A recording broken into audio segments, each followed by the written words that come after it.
Welcome to Nintendo Dads episode 556, recorded today, December 4th, 2025. On tonight's episode, we talk about the fact that, ladies and gentlemen, after 8.5 years, Metroid Prime 4 Beyond is finally out. I've played it. Tim has played it. What are our reactions? We're going to talk about it live on the show. Plus, Mario Kart World got an update. Is it enough to draw us back in? And Jesse's been playing some games that we probably don't care about. That and so much more. Cue the music.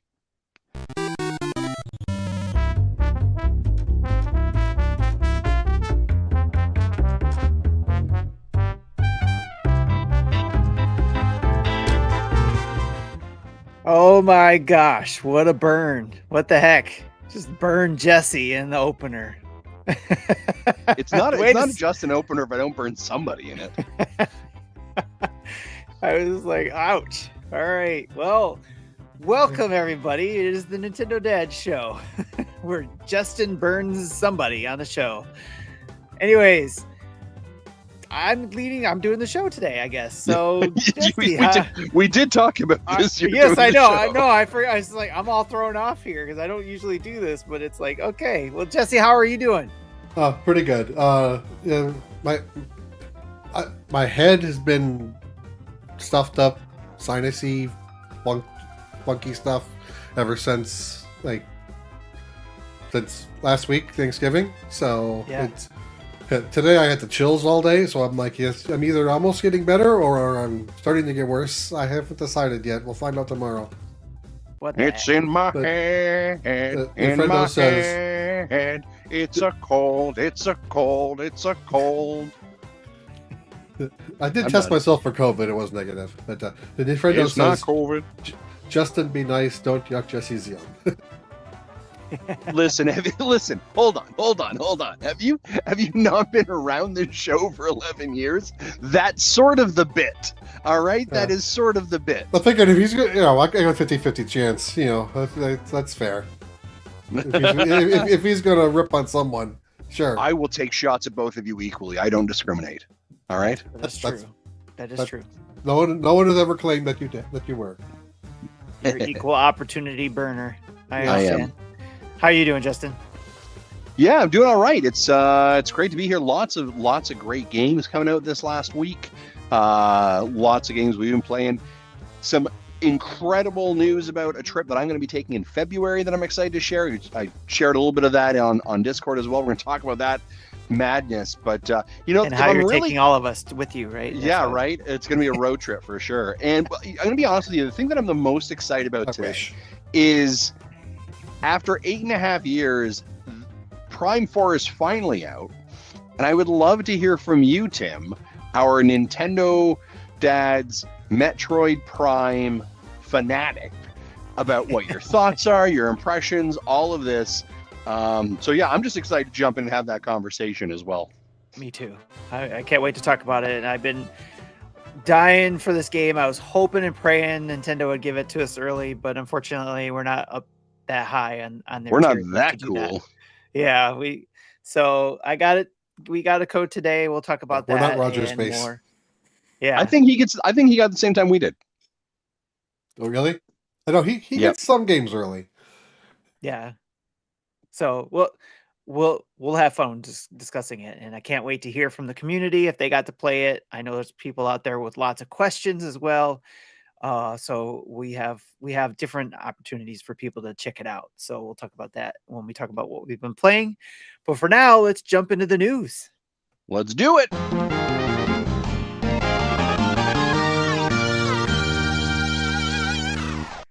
The news and the ad-free version of this podcast is brought to you by our subscribers at patreon.com/NintendoDads and Twitch. Huge thanks to all our Patreons and Twitch subscribers for helping us create more great Nintendo Dads content and for making our community a better place. Without you, we would not be able to get those codes we get from Nintendo of America. So thank you very much for that. And we feel very privileged to be able to attend those Nintendo get-togethers that they have too, to be able to learn about some of this new stuff coming out. With that being said, again, shout out to our Nintendo Dads Patreons and our Twitch subscribers. You all get the ad-free version that you guys can either get through Patreon, or if you go get through our Discord, you can go download it from our Discord page that specifically has those subscription or those ad-free versions of the show there that you can download. So a couple different ways to do it. And love to hear how you guys are liking that too, having the ad-free versions. So, all right, with that, there's the headlines that we've got, starting with Tetris 99. The 50th Maximus Cup is coming out right now, right? Or actually pretty soon. It'll be out tonight while we're recording, and it'll start if you're listening to the recording. It'll start at 2 a.m. Eastern, 11 p.m. Pacific tonight. Gotcha. Yes. So right after we're done, probably. No, we'll be done way before that. A couple hours before that. A few hours. Yeah. In the old days, it would have been right after we were done, but we're all getting old, need to get to bed. All right. Yes. So like Jesse said, Kirby Air Riders theme available from December 4th at 11 p.m. Pacific through December 8th at 10:59 p.m. Pacific. You guys gonna jump on that one? Try to get that background? No. If Not I doing remember, Tetris anymore. Did he ever? I don't know. I did. I had some.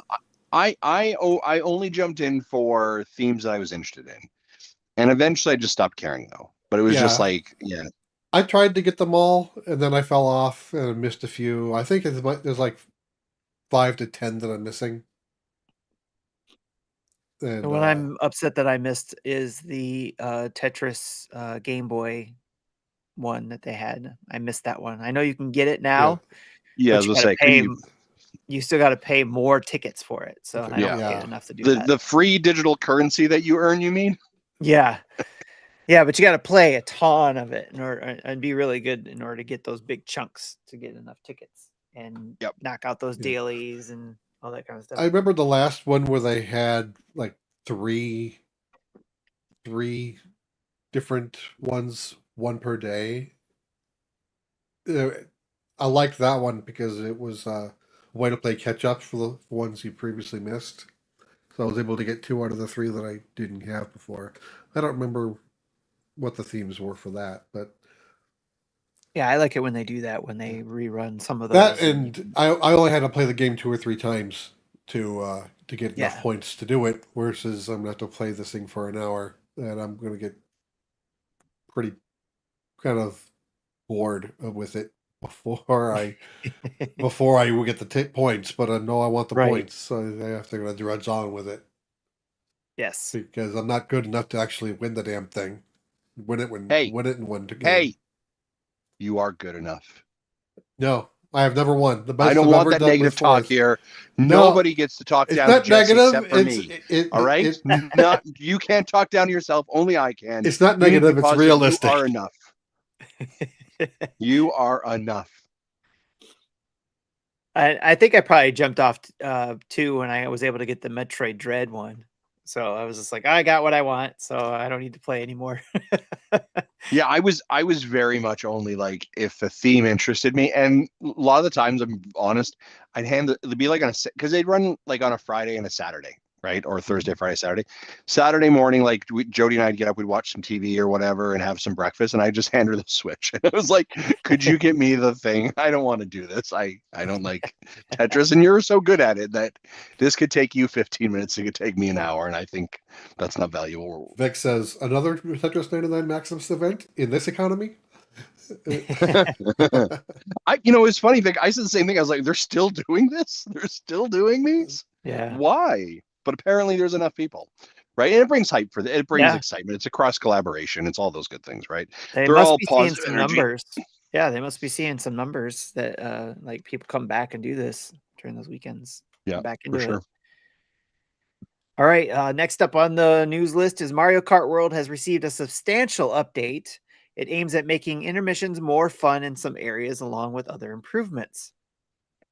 Custom items. You can now select specific items to appear in versus races, balloon battles, and coin runners. Course layout changes. Sections leading to DK Spaceport, Crown City, and Peach Stadium from Koopa Troopa Beach have been redesigned to be less straight. That's interesting. Less straight. Yeah. Okay. Music audio, track names, and volume controls are now in settings. Online play, improved friend joining for knockout tours, and better room functionality. A dash food reappears faster than after being taken. Okay. Manta ramp riding on its back now gives a dash. And then, of course, you get bug fixes. So lots of big stuff there. Yeah, I mean, I'd be curious about, and I know, Jesse, you're not a huge Mario Kart player, but like Tim is. I want to just maybe a level set in chat. Maybe help me level set here as I'm looking at the Twitch chat, and I'm sure there's also the YouTube and chat as well. Like, I feel like as a collective, we all sort of like fallen off of Mario Kart World, right? And I definitely feel that. I feel like I'm only yeah, like I definitely feel like we as Nintendo fans are not as hot on Mario Kart World as Mario Kart 8 Deluxe for so long. I've heard from multiple people that they actually like the Sonic racing game better than Mario Kart World. And those people are liars. And if they want to lie to themselves, that's fine. But I don't really like this propaganda that they're throwing out there. Yeah, it's I mean, Mario Kart 8 Deluxe was a community game for us. Yeah. Whenever we had events, we always, at some point, somebody's always turning that on and getting things going. And World is now becoming that too, because during Extra Life, especially for mine, I was able to get that going. Yeah. And got some people to play. And I think it's just more or less, it's a community type thing. And, or if you got a family that likes to play, it's going to be a local thing or a party thing or something like that. So, yeah. And because I don't do that a lot locally, it's more going to be community type setup where I'm just going to either somebody's going to have to call out, hey, let's get a Mario Kart World thing going, or one of us does that. I mean, so here's the thing I would say. I definitely believe that for the life cycle of the Switch 2, it will be like, I'm happy that it's on my hard drive. Let me say that, right? Yeah. Like we'll always be coming back to it every once in a while, playing it, having some fun. But it feels like the fever, the pitch around it. I definitely felt like, when I played the initial Mario Kart 8 Deluxe way back whenever, like I wanted to get all the stars or, gold on all the settings. I didn't feel that drive in this one. And I don't know if pun definitely not intended, but thank you for pointing that out afterwards. I appreciate that. So I don't know if it's just me maybe fizzling out on it, but it kind of felt like we all were like, yes, we will play Mario Kart World until Nintendo, you service the next thing that we really, really want, which in this case was Bonanza, right? And then we've all just like feast and famine onto the next thing. So I don't know. I think these improvements are good. Yeah. I wonder if it will drive people back to doing it, or like I think the thing that I think all Nintendo fans are waiting for is, cool, when's the DLC? When are we adding? That'll get definitely us all back into it for sure. Like when we got those deluxe tracks. When is the next evolution of this? Like I think we're all going, surely this is not it, right? Like this is not the final boss, final stage, final product. This will evolve, much as Mario Kart 8 Deluxe evolved to inevitably be like 96 tracks in the end or whatever it was. Like surely we're getting there. When do you think we'll get that type of thing? Well, that's the $100 question, right? Like, do you think it'll be like a year, like on the anniversary type of thing, or maybe it's another perk for online? I think Nintendo needs to, a couple things that we like from a business perspective that I think of, which is, we know historically Mario Kart, and I want to also be clear, Mario Kart World, and my statement of like, oh, maybe I'm just falling off on it, doesn't really give a damn. Because if you look at the sales numbers, the attachment rate is something like 95%, right? Like it's something stupid. Yeah. Oh, or not something the attachment rate, it's just something like the amount of Switches. That was the attachment. Was it attachment rate? Yeah. Attachment rate was 98%. Because like 65 to 70% were bought by the bundle. Yeah, like just ridiculousness. Um, and so Nintendo knows, and you look at, let's go back to the Nintendo Switch originally, that this is their major seller, right? With near 70 million, right? Yeah. Like they know that, right? And so if you were trying to like squeeze more juice from that, then you would create paid DLC, right? Because now you've got, even if this like gets to be 50, 60 million people have it. Now, hey, can I squeeze another tenner out of you? Can I squeeze another, right? Yeah. Like that's like, would it make sense to be involved in the online package? For sure. It would sort of depend on like what is the value prop, right? If I move people over to Nintendo Switch Online, that will give me more revenue than if I just do a $10 DLC. I think probably, as I'm literally talking out loud, Tim, I think it's the same strategy they used for Deluxe, which Yeah. is that if you have an NSO, you're going to get the upgrades for free, which is a perk, benefit, blah blah. But if not, you can absolutely pay you the $10 or $15 for the booster pack or whatever it is. So Right. I don't know. That's my rant on I it. think But it I'm was happy they've made 25, updates. wasn't it? $25 or something. I can't 25, remember. 29. I just throwing a tenner as a statement. So yeah. All right. No problem. Yeah, it's funner to say tenor. Yeah, we're gonna talk about upgrade packs and tenors later today, right? Yes, we are. So Foreshadowing. yes. Right? It's a callback later. Dragon Drive also got a large update. This has been the update we've all been waiting for. This will This finally is the get people one. in there. Finally get people to come. What are you doing, Nintendo? Are you serious? Why are you putting this out 4 months later? This game is dead. Who's asking for this? And who in their right mind now went, this is the update I've been waiting for. Now I'm Well, going to go play let's Dragon see. Drive. New survival tag mode. This is a chasing game added to friend parks, local wireless parks, and land parks. The objective is for two players to chase and tag the other participants. The tagging mechanics are designed to ensure a tag counts if contact is made from either player's perspective to limit ambiguity. Demo updates and general fixes. So, but yeah, I guess there's a new mode. Want to go I play will tag? make you a deal, Nintendo. When your update includes I can use my Pro controller to play this game, then we'll have a conversation. And I know that is completely against the reason this game was created, which is a tech demo for your mouse action. But I'm Right. going to tell you right now, no. Yeah, I would. Yeah, it's trying to figure out like if you're wanting to play this game in handheld mode, You you can't. can't do it. But if you wanted to, like, what could they do to give you controls to be able to do that? I'm literally saying make it just a normal controller. Yeah, That's it. I'm sure. Like I'm sure they like could. like make it an option. Like mouse mode is definitely an option for you, for sure. Yeah. If that's how you want to play, absolutely. But also make a controller accessible option.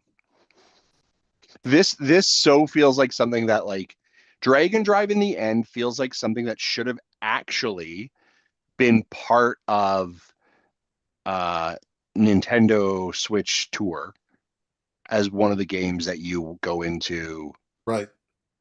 like what was the game? Nintendo Tour? What the hell was Welcome it game tour. called? Thank you. I was like, it's Tour something. I know that. Well, like it feels like it should have been like let us now tell you about the functions of the IR sensor in Joy-Cons. You can turn it to mouse mode. Now let's try a fun game. Let's welcome Dragon Drive. That's what it should have been in there, and that was it.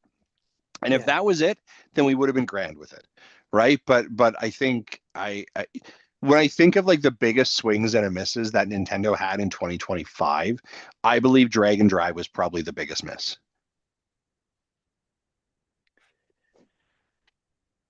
At least from a consumer standpoint, I see that, but there's probably some sort of technical gain they got from that.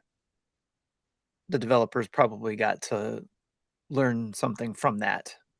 100%. You are correct. A consumer perspective, I agree, probably from a technical perspective. But I think I would not disagree with that. There's probably something like, hey, we learned how to do this really well, and there's value on it. And right? we'll see. Hopefully that applies somewhere else. Yeah, I mean, I think, this is a side rant, and I'd be curious about our conversation here in a bit about Metroid Prime 4, right? I don't think Nintendo has still shown me yet a compelling reason for their mouse function. And we're 6 months into the Switch 2. If someone said, why should I buy a Switch 2? I will tell you that the mouse function is not that is not well, number it depends one. on the game you like to play, though. I will say like- the mouse function does come in handy. Like if you like playing Civ on the console, Yeah. and you don't play a PC. If you're playing PC, obviously you're going to be playing it there. Yeah, and But I'd if you want it don't for the Power Wash Simulator because I played the first one Is on it- PC. Apparently, the second one doesn't yet support mouse. That's a miss. Yeah. Oh, okay. Yeah, and for like games like Sure, it's Civ coming. or any other, like maybe there's some But- city builders that will have it. I think that's where I find the benefits of that, to where you're a console gamer and there's these PC games that they put console controls on, but are definitely better with mouse. And so you have a console game with a mouse that you can do that with. Let me we're sitting in a pocket here now. So my question to you then, Tim, is have you found games that on the Nintendo Switch 2 you're like, this game is better because I'm using mouse mode? Especially because I can easily just plop it down, do what I need to do with the mouse, and then pick it back up and go back to regular controls. Okay. Like I'm able to do that with Civ, Okay. and even like with Metroid. The only problem I found there when I was doing it is I have these doggone grips on mine, so it's like I can't easily just go down into mouse mode. I could, but it was awkward. I didn't have the Yeah. extra base to slide Have it you on. have you mouse tried mode. Mario Paint or Mario and Mario? No, not yet. Yeah, I've not tried I'd those be yet. I'd be curious. I see beer Cervezas turns out Mario Paint, agreed. Yeah. Gamer Dad says or Mario Paint, agreed. Animal Crossing is getting that update to where you can Yeah, use Animal the mouse Crossing, that mode to may be able use to it, yeah. make designs.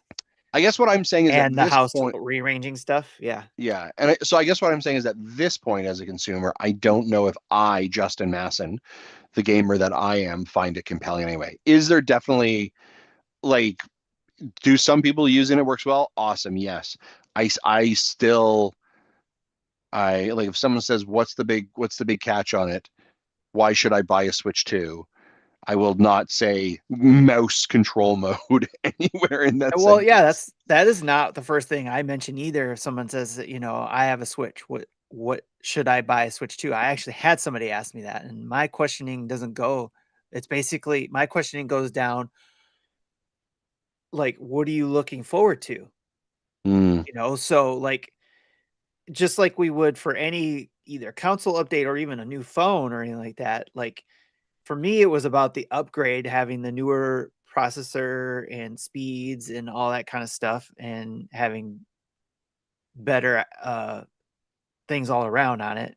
So it was an upgrade for the hardware. Yeah. But then and then of course getting access to the software, and then I knew I'd have games to play, even though between regular Switch and Switch 2. So it was like those type of questions I would ask somebody when they asked me that. It's like, should I get a Switch 2? It's like, okay, what games do you like playing on your Switch right now? Yeah. And then I go from there, depending on what games they say. Then I say, okay, yeah, you have this, this, and this to look forward to. Or I'll say, I haven't heard anything about a new version of this coming out yet, so you may want to wait for a Switch 2 until you hear, hey, if that was your favorite game on Switch 1 and you're waiting for a second edition that will be a Switch 2 version, or have, that will come out on that one, then that's when you'll probably want to have, and not just one game, you might want to have a few, so you have it'll be worth a while. Yeah. So Chat, I get it.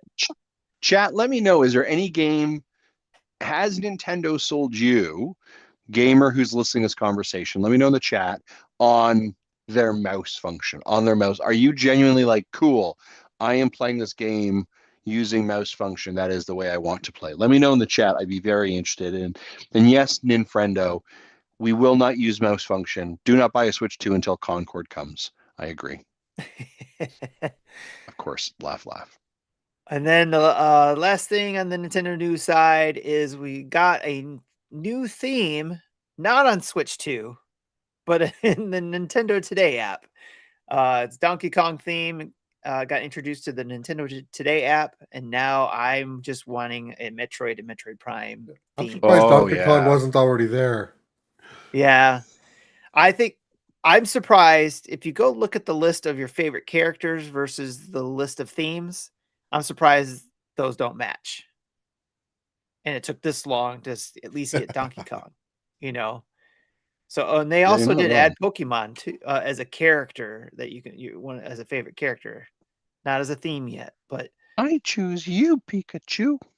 But I just thought that was interesting because I can pick Metroid as my favorite character or game or series or whatever property, whatever they call it on the app, but it doesn't do anything as far as themes go. That's fair. That's what I'm waiting for. I don't want to wait another 5 years for that, or 5 months. Sorry, 5 months. Yeah. Like that we did for Donkey Kong. But yeah, is there any themes that you guys would like to see on there?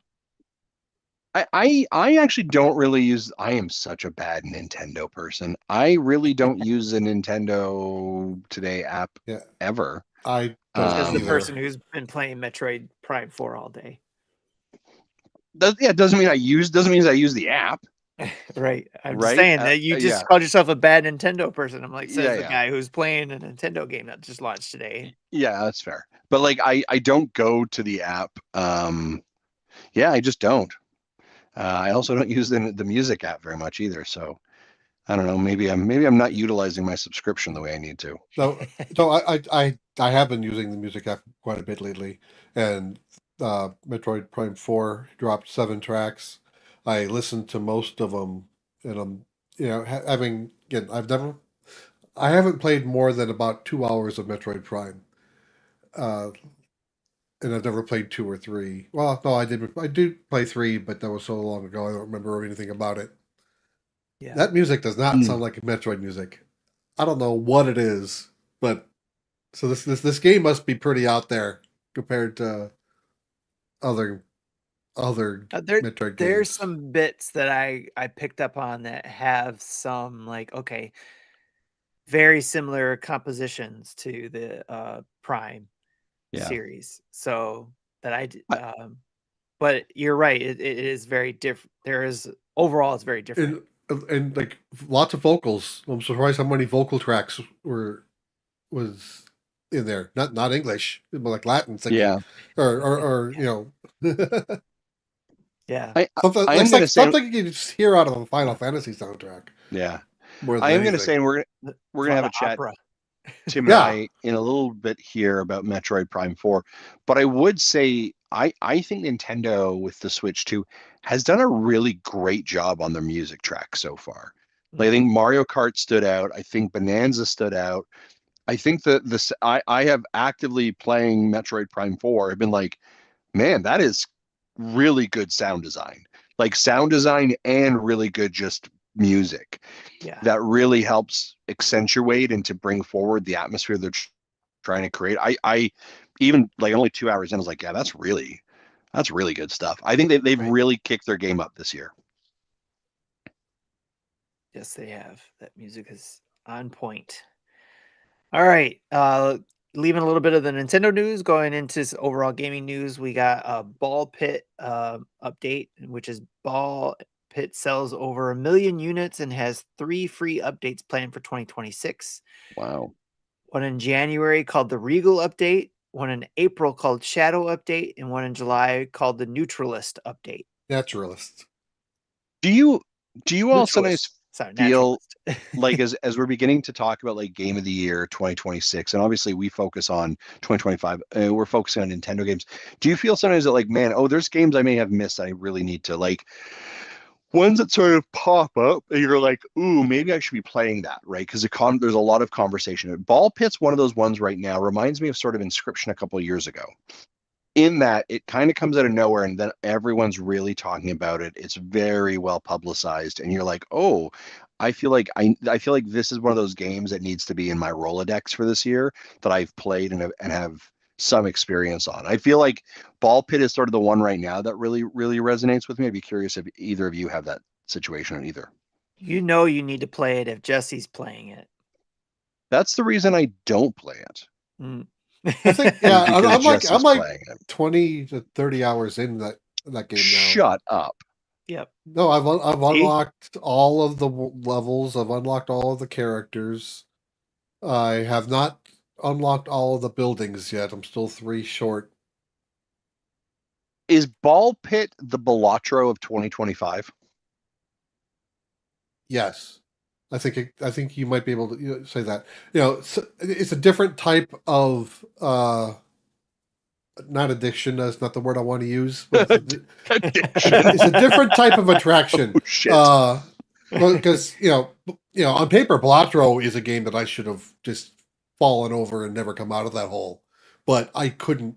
It's a game I never got into much. How did you? I totally forgot with that. You didn't get into it. Like Hades. I normally don't get into these roguelike type of games, but this one sucked me in.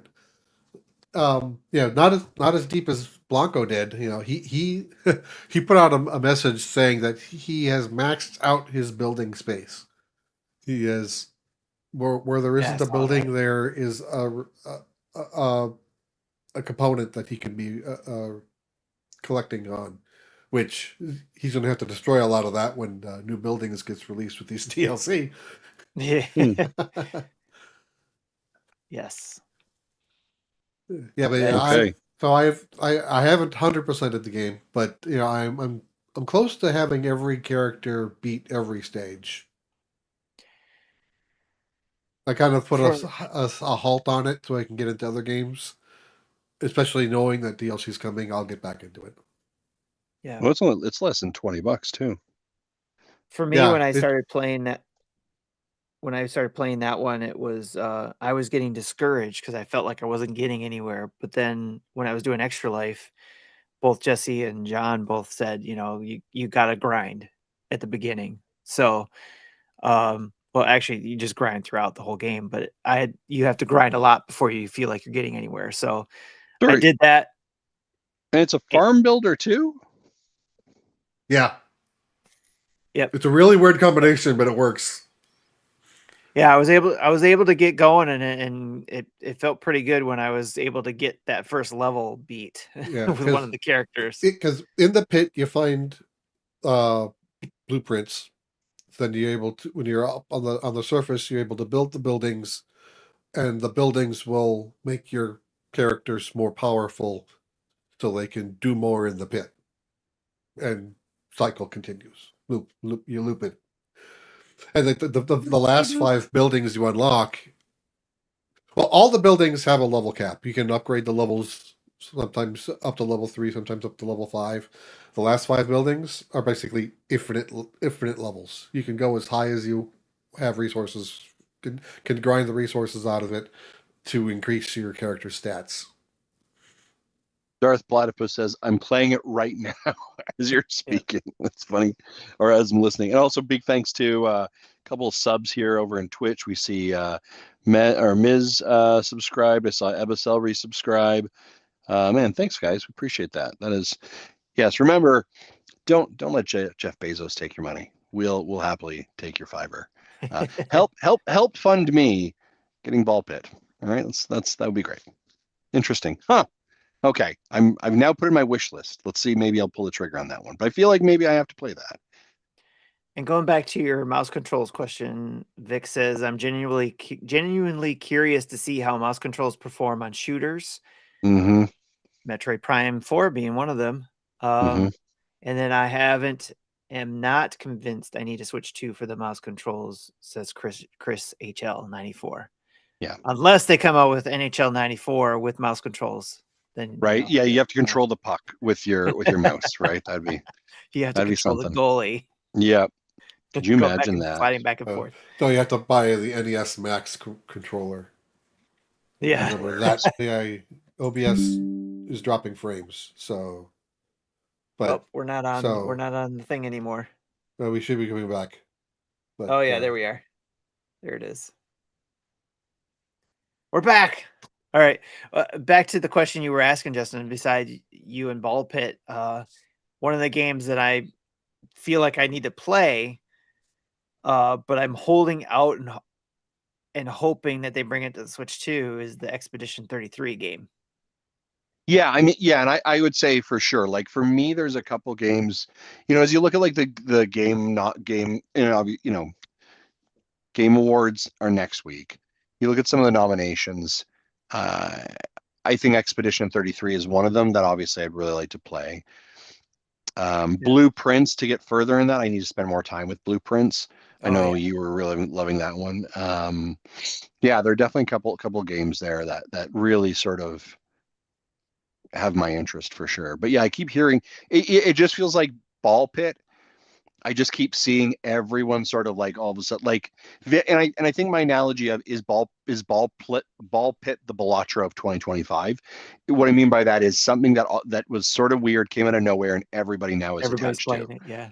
Everybody's playing it and speaking highly of it. And like Bellatra is and a great example of like I didn't pull the trigger on that when it came out, and then I think there's conversations on the show. I was like, fine, I don't like poker, but I'll give it a shot. And then I'm like, damn it, now it's on all my systems, and it's a game I play all the time now. And most runs in Ball Pit is less than 15 minutes.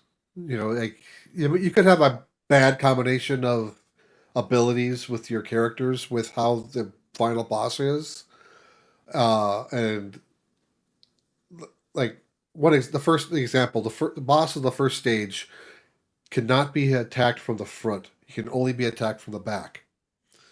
Which, sure, just bounce a ball and it works. One of the characters has gravity pulling balls up instead of down. Oh. So you can't hit it. Because if you try to bank it, it's not going to, the gravity will force it off screen, off the top, instead of over to hit the side of it. So you pretty much have to rely on your area of effect damage, and that could take 5 or 10 minutes depending on what your choices were during that run. It's still beatable, but that run will just took you 25 minutes instead of 12. Yeah.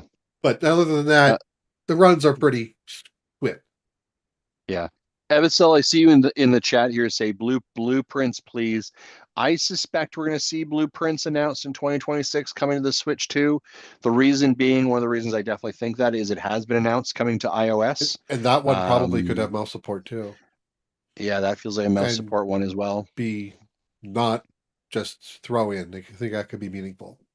Yeah. So I wouldn't be shocked if we see that coming, I think, in the next 6 months, probably.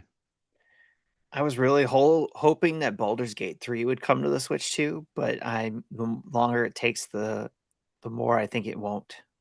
Because I forget the publisher name or the developer name, but they seem like they're done with it. Oh, yeah. It starts with an L. I just can't remember the name. Laridian? I got to look it up. Larian. Larian Studios. It just seems like they're kind of done with it. You know what I mean? It's like everything I've read from them, it's just like they just are done with it. They've spent so much time in there. They're ready to move on to their own thing. Get out of that D&D world. I think they're ready to move on, but I also think like any company, if there be money in them hills, right? And I do think like you could probably effectively move that to a porting company and say like, you use Panic Button or something, or one of those firms, and say like, can you if we outsource it to you, low cost on our resources, can you end up porting it over, and we make X amount of money off it. So it's good for them from a brand perspective. It's good for sure. I make that sound super easy, but sorry, speaking of like, and a sidestep track, by the way, speaking of like studios and like moving off of stuff, Jason Schreier wrote a really good article this week. I think it was for Bloomberg, about Yacht Club Games and the status of Mina the Hollower. And it's a recommended. I've been wondering about that for you. Basically, the team was blunt and said, if we do not sell like 100,000 copies of Mina the Hollower, we're done. Like I think they'll sell that. I think so too, but they are now at a point where they have burned a lot of their capital and resources in development. And now they're in a situation where like Mina has to come out and has to come out well for that group to survive. So it's Jason Schreier, I think it's over in Bloomberg. I would say check out the article. It's worth the read. Oh, speaking of other developers too, I think this happened since last show, but or actually you did the last show. Did you mention, did this happen for your show, but that Nintendo bought Bandai Namco developer? I did, yeah, I did mention that. Okay. Yeah. I can remember the timing on that one. Yeah, and I said that sort of makes sense, right? Like, right, yeah. Yeah. I think this was the developing studio that started the Metroid 4 development and then got canned. It was, yeah. Yeah. They're like, no, this is not your thing. We'll give it to Retro. All right, so yeah, there was quite a few things to talk about in the news. Let's cover a couple of the release updates. Out now, of course, is Metroid Prime 4 Beyond, and also Octopath Traveler came out as well. Octopath Traveler 0, excuse me. And then a couple days before this, Marvel Cosmic Invasion, and then the other one that you will probably be talking about, Justin, Assassin's Creed Shadows. So I'm sure you'll be talking about that and what we've been playing. Yep. Out soon is Pokemon Legends ZA Mega Dimensions DLC. And then the Rogue Prince of Persia on December 16th. So you're gonna have to finish Metroid Prime 4 before you get that. I think I might be able to. Still haven't finished Silk Song or Hades 2, or the list keeps going. Yes. So a lot of those games could potentially make our Game of the Year topic discussion in the new year. And then, of course, we got a bunch of stuff coming out in the new year, like Animal Crossing, Final Fantasy, Dragon Quest, Mario Tennis, and Resident Evils. And then the aforementioned Mina the Hollower at some point between now and next year.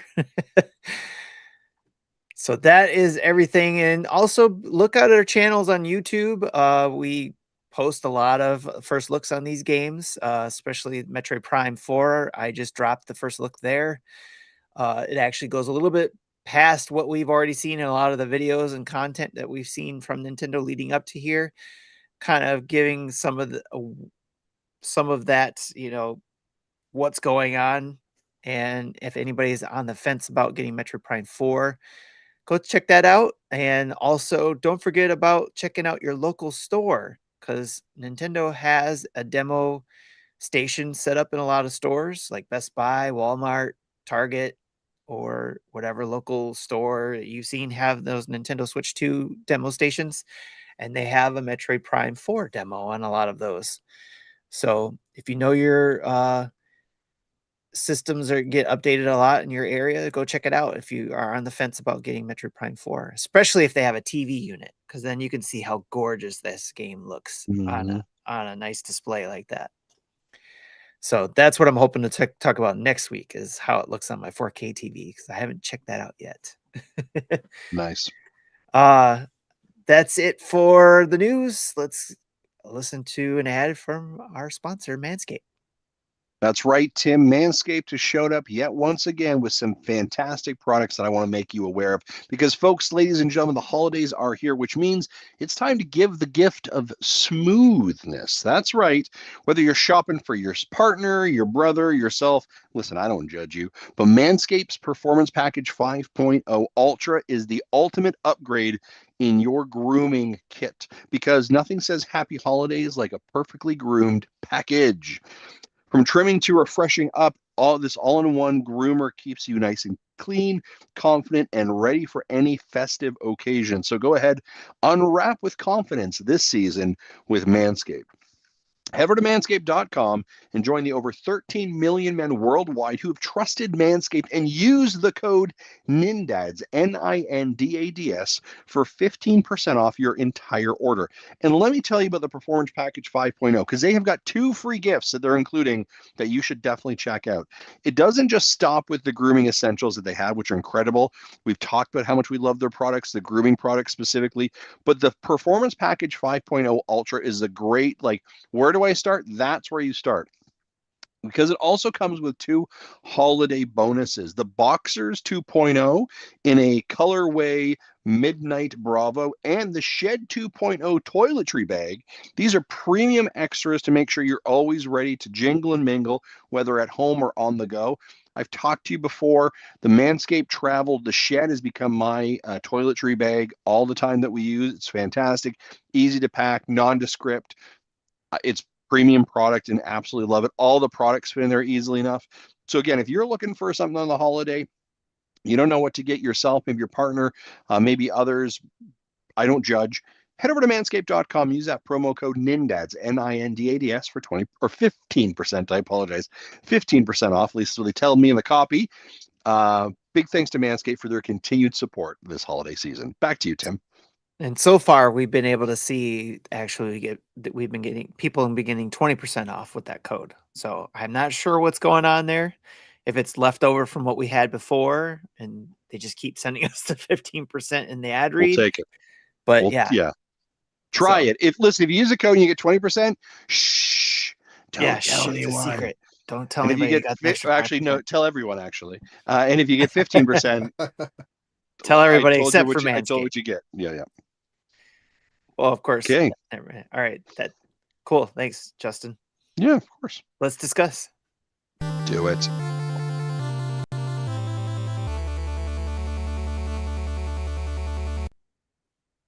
All right. This week, Jesse's got a game for us that we get to play, and it's different from this is a different game. We get my Windows set up. So Jesse, do I need to you said I need to message you privately, right? Yeah, well, I want you to am I doing that in Discord? Yeah, do it in Discord, probably easier. Okay. So what this game is I have 20 games, arcade games. They aren't all necessarily Nintendo, but they're games from the early to mid 80s. Okay. For each game, I've got 2 sound bites from them.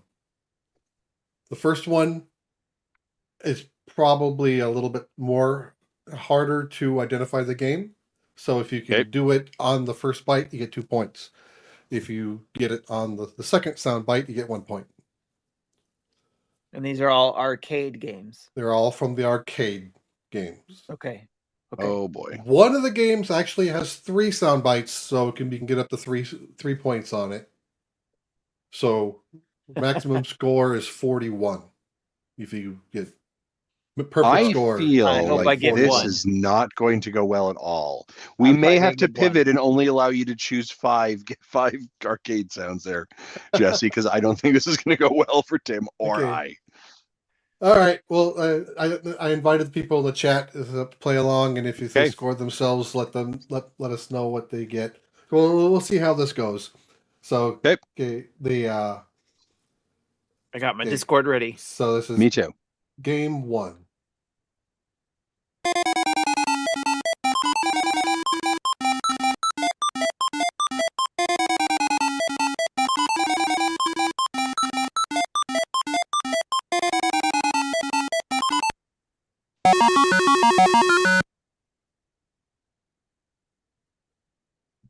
It's a total guess.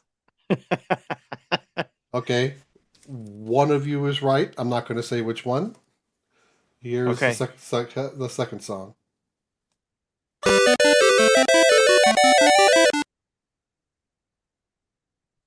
That was a lot shorter. Oh.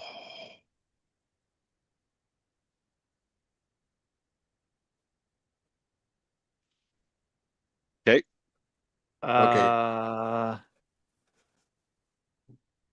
Can you play that one more time?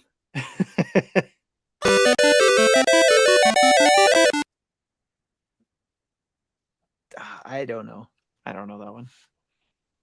Okay. I don't know any of them. I was like Ken Griffey Jr.'s baseball.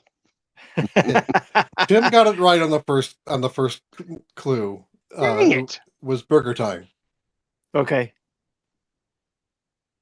Nice. I put down Frogger. So wait, was that the same game in the first sound? Yeah, it was the same game. It was the same game. I figured the way I arranged the sound bites, getting it from the first clue should be a little bit harder than the subsequent clue. Okay. So you get less points. Wow, So it was the other way around for me. So, okay. so here's what I think, Jesse. We should do. You got if 20 of these ready, right? Yeah. We should only do 10. That's and we'll fair. say the other 10 for when Marty is here too, because he could enjoy Okay, this. we can do that. Okay. All right. What do you got next? Third game, two. right? This is game 2?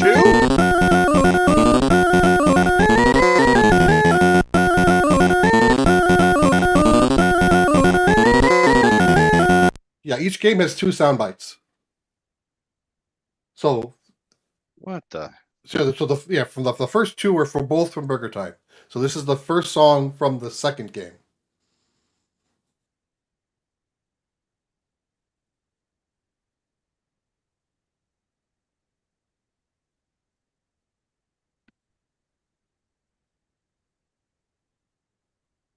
I can't even see the chat, so I can't cheat.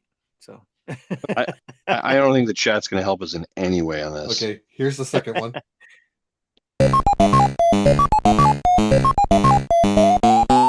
Oh, Justin's face perked up on that.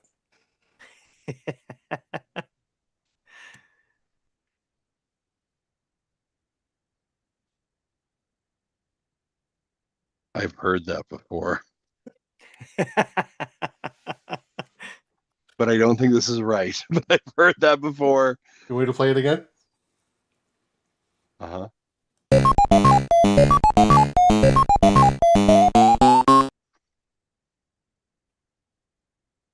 What game are we on now?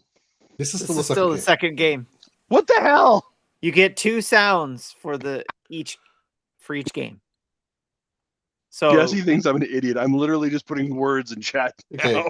So Tim got this one right again on the first one. This was Okay. Pac-Man. Oh, Pac-Man, you son of a bitch. All right, here's game 3.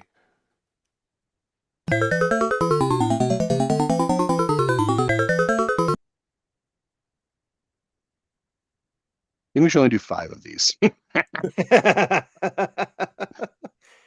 could have 4 rounds.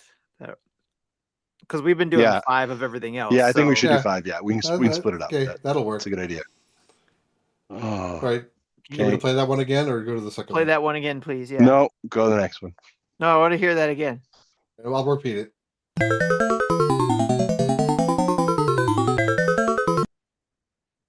I don't think I'm familiar with this game. Maybe I am. I don't know. All right. I'm not going to get it from there. Okay, Justin's typing a guess. I'll let him do that. Okay. All right, here's song 2.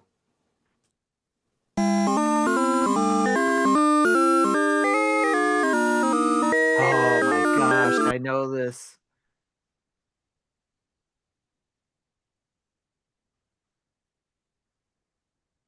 Oh, I'm just going to throw a name in there. I stick by my call. I do think we should do this. This is I'm actually really enjoying this, Jesse. I think we should do a version of this where it's like 1 week it's just NES clips, and the next week it's SNES clips, and then the week after that it's like, do you know what I mean? Yeah. This is right. Great. He's already got 20 lined up for arcade ones. I know, right? So that's why I'm like, God darn it. Okay. Okay. None of you got this one right. This was Galaga. Oh, doggone it. Okay. Game 4.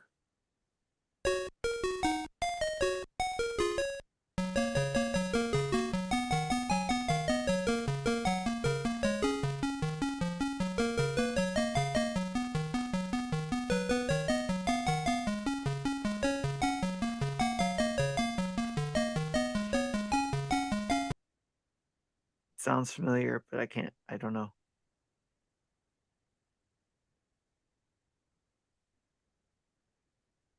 I'm still kicking myself for the Galaga one.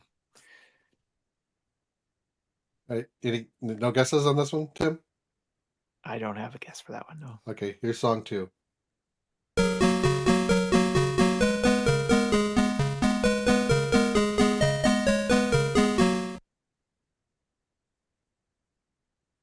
That's probably what I just guessed for the last one.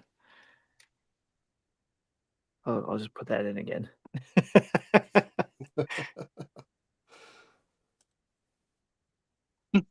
Hello Kitty in the Windy City. Yeah, that's a good choice. I love that one. All right. Any guesses, Justin? I put mine in the chat. Okay. All right. None of you got this one. Of course. This one was Frogger. Oh, Son of a bee! You guessed Frogger on a previous one. I did. All right. So this will be the last one. This is game 5. okay.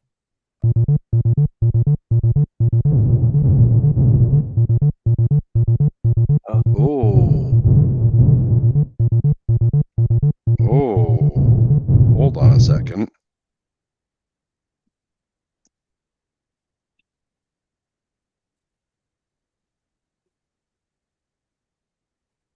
Okay. I see both of your guesses. Here's the second song.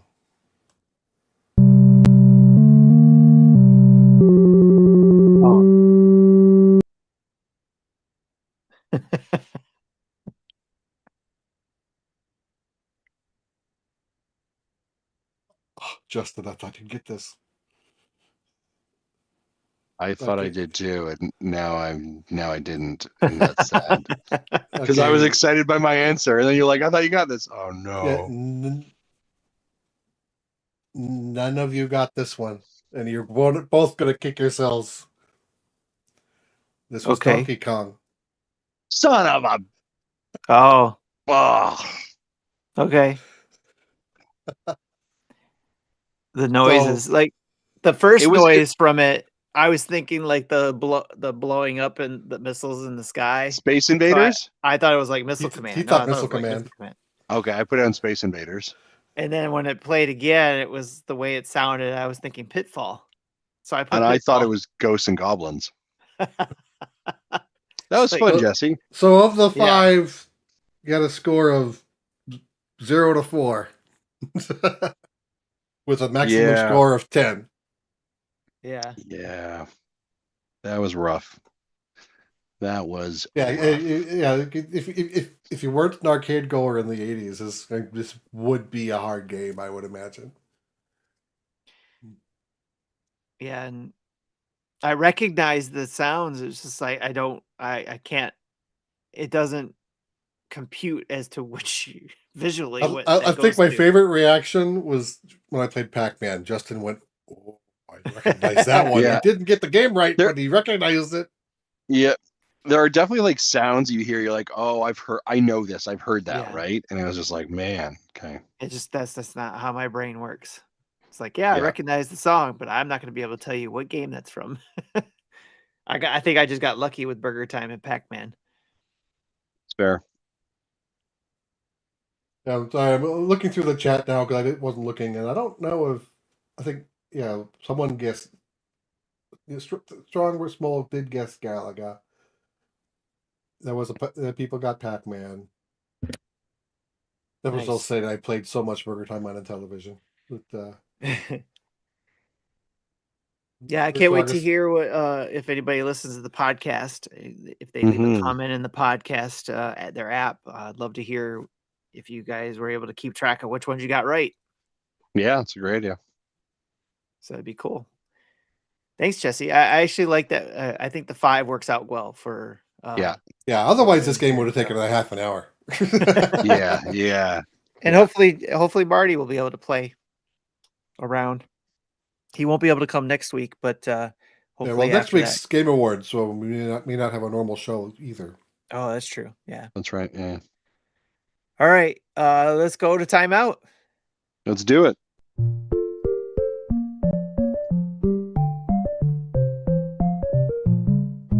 Also from Donkey Kong. Yes. Nice. Nice. Justin, you got a timeout for us, sir? I do. So usually like our timeout are non-Nintendo talks, but I'm gonna Nintendo lean into this one because I just want to like share an experience I thought was kind of really interesting. And it's sort of like teasing content that'll be coming out. So for those of you who don't know, my family and I are going to Japan in February for 2 weeks, which we are super, super excited for. Tickets are booked, all that good stuff. And so we've built an itinerary. We're spending 4 days in Tokyo, and then we're heading out to Kyoto and spending time in Kyoto and then Osaka. And very much sort of we always wanted to go to Japan. And finally we were able to pull the trigger on this. And obviously, as you're going, Nintendo has to be an anchor to the things that we do there, right? So with that being said, I entered in the lottery to get tickets to go to the Nintendo Museum. And I want to tell you, like, the process to get these tickets is kind of crazy of what you have to go through to get it. And I just want to like share that with you because it was a real journey. I'm going to tell you that right now. So to get tickets, you have to be put in a lottery system approximately 3 months prior to the month that you are going to be attending. So we are going in February, and we're going to be in Kyoto in February. And so we had to go in November when the calendar opened, and you select the date that you want to go, and you get to select 3 options for entries for your lotto ticket entries in what day and what time you want to go into. And they show, like, if you choose Saturday at like 12 o'clock, that's when the most amount of, like, a large amount of people attend. If you choose like Thursday at like 4 o'clock, there's like it's less people, right? So your chances increase. So first and foremost, you have to be a Nintendo Switch Online member to do this. So I had an account, so it was great. I entered in my 3 dates that I wanted. Jody had an account, but I actually set up another account for her because we weren't able to log in to access the email because it was an old email account, yada, yada, yada. So I got her another account. So both Jody and I have entered in the lottery draw, and you get to choose 3 dates or 3 times. You entered in there, and basically they say, like, on December 1st, we're going to do the draw, and then you're going to find out whether you got in or not. Fair enough. If you don't win the draw, that's sort of the end of it. What happens is, and I found out later, that if you don't win the draw, sometimes the day before, people might release tickets or tickets might be available, but you have to be like basically like at midnight the day before buying tickets, and it's just sweat, right? So it's definitely not wanting to do that. So December 1st, Jody gets an email, and she's like, we're going to bed. And because of the draw time, because of the time difference in Japan, like it was like 9 o'clock for us, we're going to bed. She rolls over and she shows me her phone, and she's like, it says, "Congratulations, you have been selected." And I was like, yes, that's awesome, right? Amazing. Yeah. I then roll over and check mine. Congratulations, you've been selected. So somehow we both got selected, which is incredible. Wow. I talked to Rogers Base a couple days after that, and he's like, you have no idea how lucky that is. He's like, that is crazy. Like it is a lottery. So like you both getting it is pretty crazy. So Jody and I basically selected the exact same time, and so we're like, okay, cool. Well, we're only obviously redeeming, because when you go to, sorry, let me back up. When you go to put your name in the lottery, you have to put in who is the primary and then who are the guests. So Jody, in this case, will be the primary, I'm her guest, and then we list our daughters, right? So there's 4 of us going. I do the same thing. I was a primary, Jody is my guest, and then like the girls as well, right?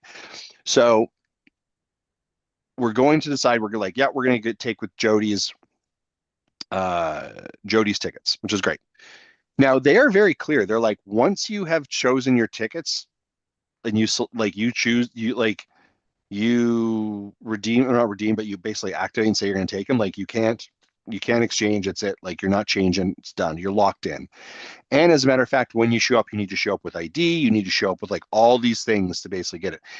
And they need a phone number to validate that you are who you say to be. So like, okay. So they also say, so the tickets are drawn on the 1st. You need to, by December 7th, basically log in and say, yes, I'm going to accept these tickets. And you go through that process. So Jody's like, okay, we'll accept. She's like, we'll accept Jody's tickets, and Justin, you can release your tickets. Cool, not a problem. Which basically just means I just don't redeem them by the 7th, and they'll be put back in the pot, essentially. So I was like, hey, hon, I'll take your phone. I will do the whole thing. You basically go and like, they say like, do you want to proceed with redemption? Yes, I do. Okay, not a problem. They literally say there's a phone number that you have to call, and that number will then validate your phone number, and then it will send you a text to enter into verification. Like it's a multi-factor authentication, right? And so you're like, okay, and basically the moment you start the process, you have about 2.5 minutes to do it all. There's literally a timer that is going that shows you, right? So I had to phone a Japanese phone number. It then like validates that I have phoned and basically attached the phone number to that. That comes out, gives me a code that I then need to enter that code in to enter into the website to then get the tickets. And then you purchase tickets from there, and then they send, and then like, of course, Visa then sends you like a multi-authentication as well because you're buying in a foreign country. But it was like a lot of like, I felt the entire time like if I did one step wrong, all of this was going off the rails and we were not going to get it. So it was quite the fiasco to be able to actually be able to do it. I understand like Nintendo, they want to control how many people, but I was really, it was kind of crazy. It was very much like just being put in a lottery and just sort of like, and I don't once know you've if all got it, this is a Japanese thing or a Nintendo thing. There's a difference. yeah. Well, I would say like one of the things that I've sort of discovered is like as we're making our bookings, like we can't purchase our Universal tickets until middle of December to go to Universal. There's restaurants we want to go to for reservations that we can't get until the middle of December because they don't take reservations yet. So, yeah. So the really cool part was we actually, because it is the 40th anniversary, because you all get like lanyards to go in, ours will have the Mario 40th anniversary special tags, which is super cool. And they now have these 40th they're doing a Mario 40 exhibit there, which will be super cool to be able to see. And that's that's pretty incredible. Very excited, very reasonable, by the way. For the four of us to enter the museum, it costs us 100 Canadian dollars. And so that's like about 80 USD. So that's pretty reasonable. So really excited about that part of the trip. That'll be in Kyoto. And then the other thing that we booked tickets to, and I was saying to you guys earlier, is 84 Cafe Hache, which is a secret Nintendo museum or cafe that is ran by a former Nintendo developer. And it has got all Nintendo nostalgia and old exhibits on place. So yeah, super excited to do that. And they do like a private tour, and so or like 90-minute sit down session with him. So we're going to be attending that as well. So lots of really cool Nintendo stuff on the horizon as we go to Japan. So you'll see lots of coverage and lots of photos. But it's been really cool planning for it. Nice. Yeah, Tony Baker in the chat says just did the process for the December 1st draw. Also, we will be there in February, and it was a heck of a process. Yeah. Tony, when are you? He said when are you? In February. Yeah, when in February are you going to be there? Be there the same day. That'd be awesome. Yeah, that'd be crazy. Is there a Nigerian prince sending you an email to a bank account as well too? Yeah, and like it definitely like at times. I shouldn't say felt like. Lots of just it was sort of crazy. Like I think when we think of going to museums, you just think like you can just roll up and get a ticket and go forward, right? Yeah, so very cool. Lots of Nintendo stuff coming out soon to be able to show, and we are going to be going to Universal and going to the Disney, going to the Donkey Kong stuff. So lots of photos there. Going to the Nintendo store in Tokyo. So yeah, watch for lots of Nintendo Dads coverage from Japan in February. And I got to give you a bunch of money in case there's a bunch of Metroid stuff for you to pick up for me. Did you see the stuff? Actually, I just saw some stuff they revealed for the Metroid 4 launch, and I was like, Tim may want some of this stuff. So, and then of course the Nintendo Museum has specific like their own gift shop. Have you guys seen this one before? I've seen the gift shop, but just like Roger's videos and the Nintendo videos. Yeah. Yes. Shut up, Tony Baker. I think we're there the exact same day. That's crazy. No, we're not, Tony. I miss you by a day. We're in the night. Wow. We're on the 19th in Kyoto. Wow. That's still That's pretty close. crazy. Like one day off. Tony, I thought they were closed on Wednesdays. Or are they closed on Tuesdays? They're opening just for Tony. Just for Tony. I love that. Yeah. That's good to see awesome. Tony in there too, by the way. We haven't seen him for a while. Yeah. He's spending a month in Japan. That's in Japan awesome. From January 26th to February 26th. Nice. That's fantastic. Yeah. I think he has family there. Am I right, Tony? I think you do, don't you? Memory serves. Yeah. Well, while we're waiting to chat it up with Tony, we should just have him on the show. That's what we need to do. Probably, right? Yeah. Let's jump into what we've been playing. Let's do it.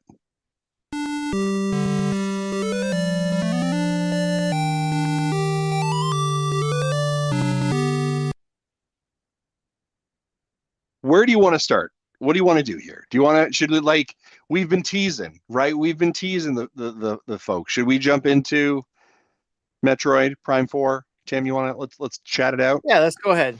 Let's do it. Chat. All right. All right. Sir, the floor is yours. No, just for clarity, Jesse, you have not played it. You didn't pick it up. So it's just Tim and I having a chat. Okay. Yeah. Timmy, so what do you got for us? So unfortunately, just because of how close it was to Thanksgiving, I did not take the day off.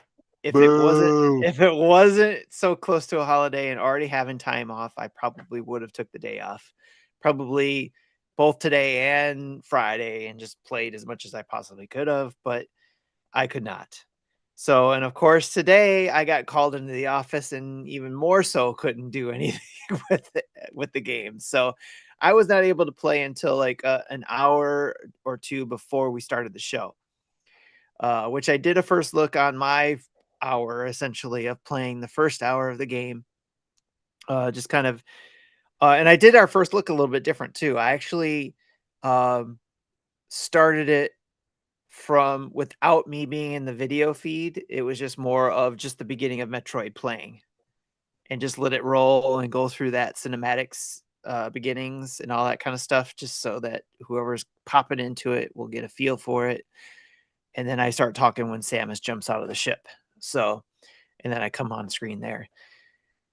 Absolutely beautiful game, even in 1080p, because that's all my monitor can handle.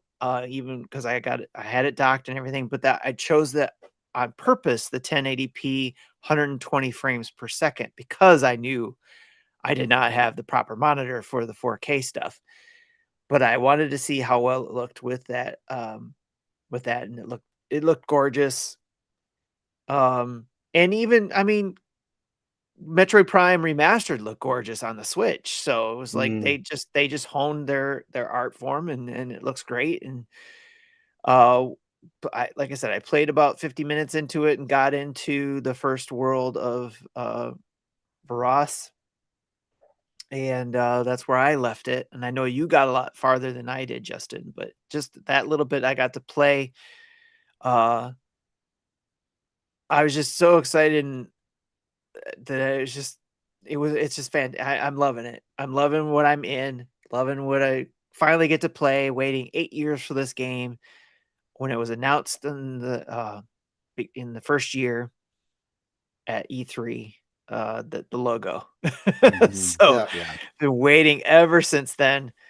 And what is it, 18 years since Metroid Prime 3. So it's been a minute, but I'm going to enjoy every minute of this game, and can't wait to play it on my 4K TV to see the 4K side of it as well. So I'll probably be talking about that next show.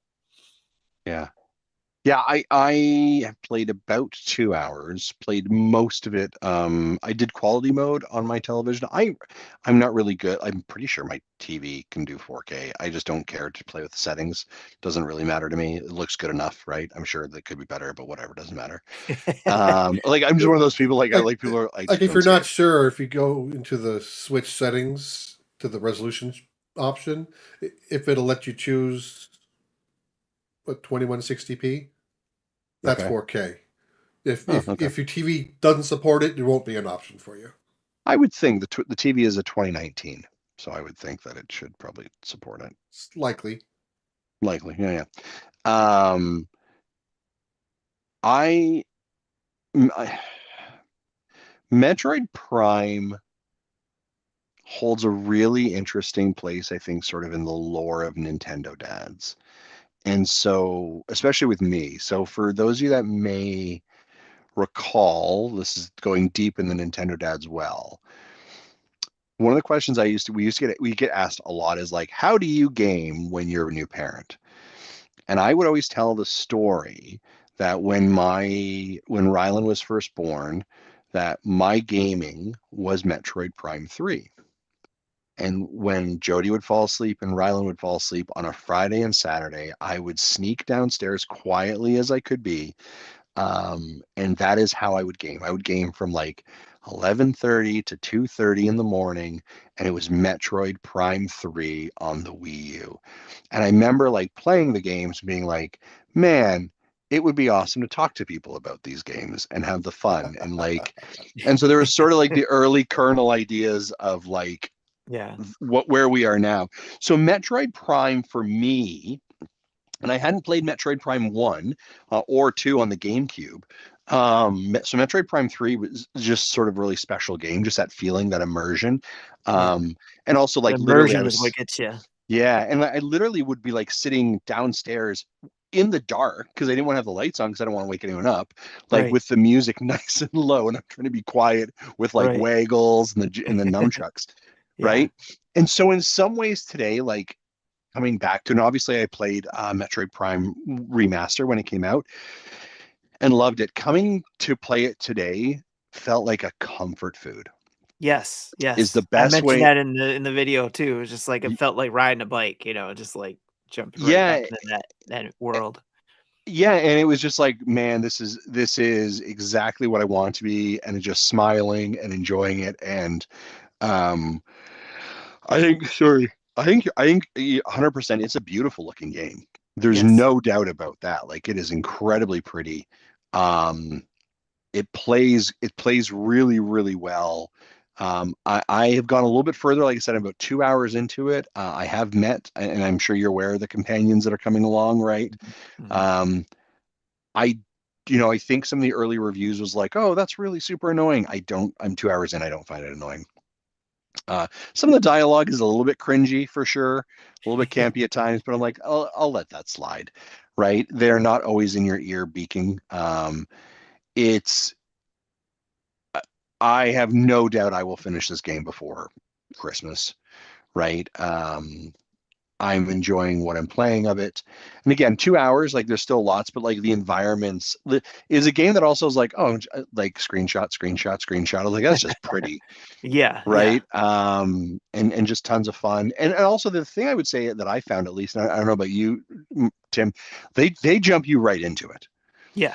right? Like you are Yeah. going like not only like in that like first like you land like the ship lands is that amazing like the the fighter the star fight, obviously you land, Yes. you jump in, you're going, and you're like and then you're moving that next location very quickly and you're like, did I miss anything? Like Right. I've gone through this so quickly and there's been so much that's happened. Have I missed anything here? And Right. you're off to the next thing, and you're getting your weapons and upgrades at a fairly decent clip as well, right?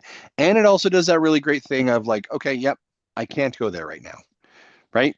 Okay, but I know I'm going to get something.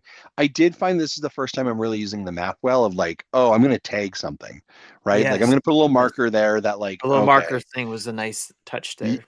yeah, I'm like, yeah, I'm going to put a marker there because I know that I have to come back and do something here. I just know I can't do it right now, But that so I'm map going to do too that. also is part of that feeling of riding the bike. As soon as they show you the Yep. map, you're just like, "Oh my gosh, this is I never left." Yeah. It's like you're just like it's the same thing, Yeah. but definitely a higher resolution for sure. Yeah, I am. Yeah, I think it's fantastic what I'm playing How right now. how much are you searching? Searching is in like scanning, or searching is in like, Scanning, sorry, hey, scanning. yeah, I scan a lot. Mhm. And I don't really know if I need to. I just seem to be doing a lot of like, oh, I'll scan. It Oh, it's just okay. there does seem to be a lot of stuff to be able to scan though too, right? Like, especially at Yeah, the beginning, I noticed like, wow, there's a lot of green things to scan in here. yeah. And I was like, okay, it's a plant, right? Like, okay, still Yeah. a plant, right? Like How it kind of many gets, how many um, computer module or, setups do I have to scan? They're all yeah, computers. 100%. One of the things it does that remind me a little bit of is like, okay, so I'm stuck right here. I'm turning the visor on. I'm looking.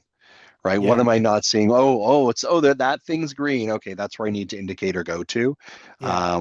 when I need to. So that sort of is reminds me. I think someone called it out of like detective mode in Batman Arkham, right? That's sort of Oh, like yes, okay, yes. but I mean, I think obviously Batman Arkham, I think stole that from Metroid Prime. Prime, right? Yeah. Like but it's like, oh yeah, that's why that's there.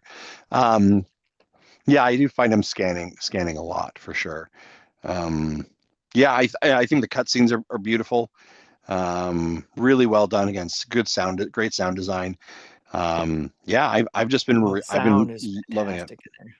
Yeah, Yeah, especially like I mean, like especially because I was wearing headphones with it and hearing mhm. all that. Yeah. Yeah, it's a game that you need to be wearing either headphones or at least have the sound on.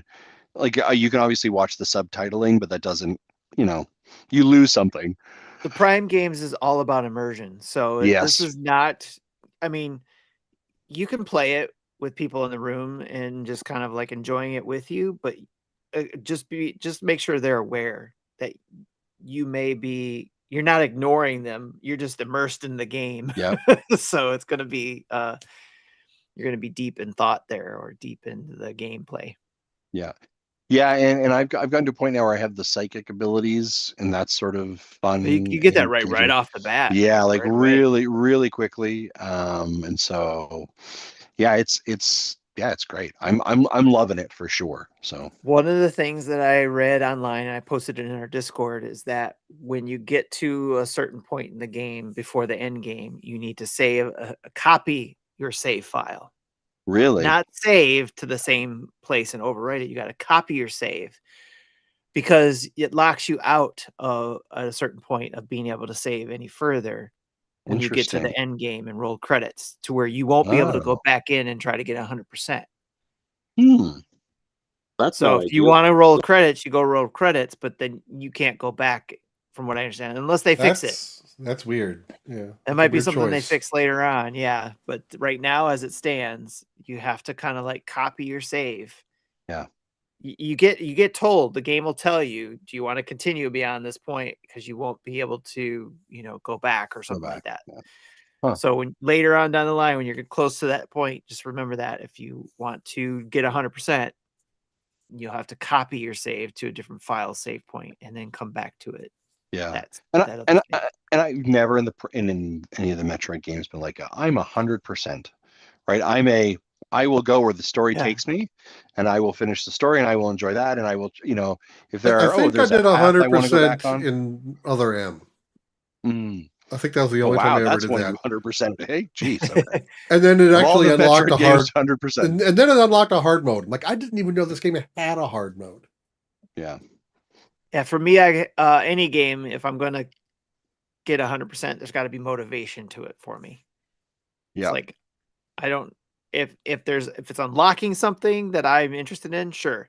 Or like with Sea of Stars, it was to get the true ending or whatever you want to call it. If you 100%ed the side quest and all that kind of stuff. So yeah, there has to be something for me to have to get 100%. Otherwise, it's just more of if I roll credits and I got the right ending, I got what I wanted to see, then I'm yeah. satisfied. Then you're good to go. Yeah, I'm very much the Yeah. same way as well. I'm like, okay, cool, awesome, thank you, bye. Right, like, not going back. I'd love to hear sort of like, so full transparency, right? Nintendo was kind enough to, as they have in the past, to send us codes. You obviously, as our big Metroid Prime fan, you got the code for this, but it was actually Nintendo Switch code Yes. initially, right? And so you did the upgrade. And so what was that process like, and what happened there? So it was very interesting because when you told me it was like the Switch One code, I was like, obviously I'll take it because it's like Nintendo's giving me a code. I'm not gonna be like, no, this is not the Switch 2 version. You take that back. And no, you know, I was like, right. heck yeah, damn, I'm taking that. And so I took that code and plugged it in and waited for it to update, download. And then I decided, I was thinking, should I just play that to see what it looks like or whatever, and then download the Switch 2 edition version. I was like, no, I'm just gonna go download it. So I already had it up. I had it up on my screen. I was looking at it, and I went to I was on my computer because I was getting ready to do the first look of it. So I was like, I'm gonna go to the computer to the eShop there and download it, the Switch 2 edition, and wait for that to finish updating, and then I'll play it.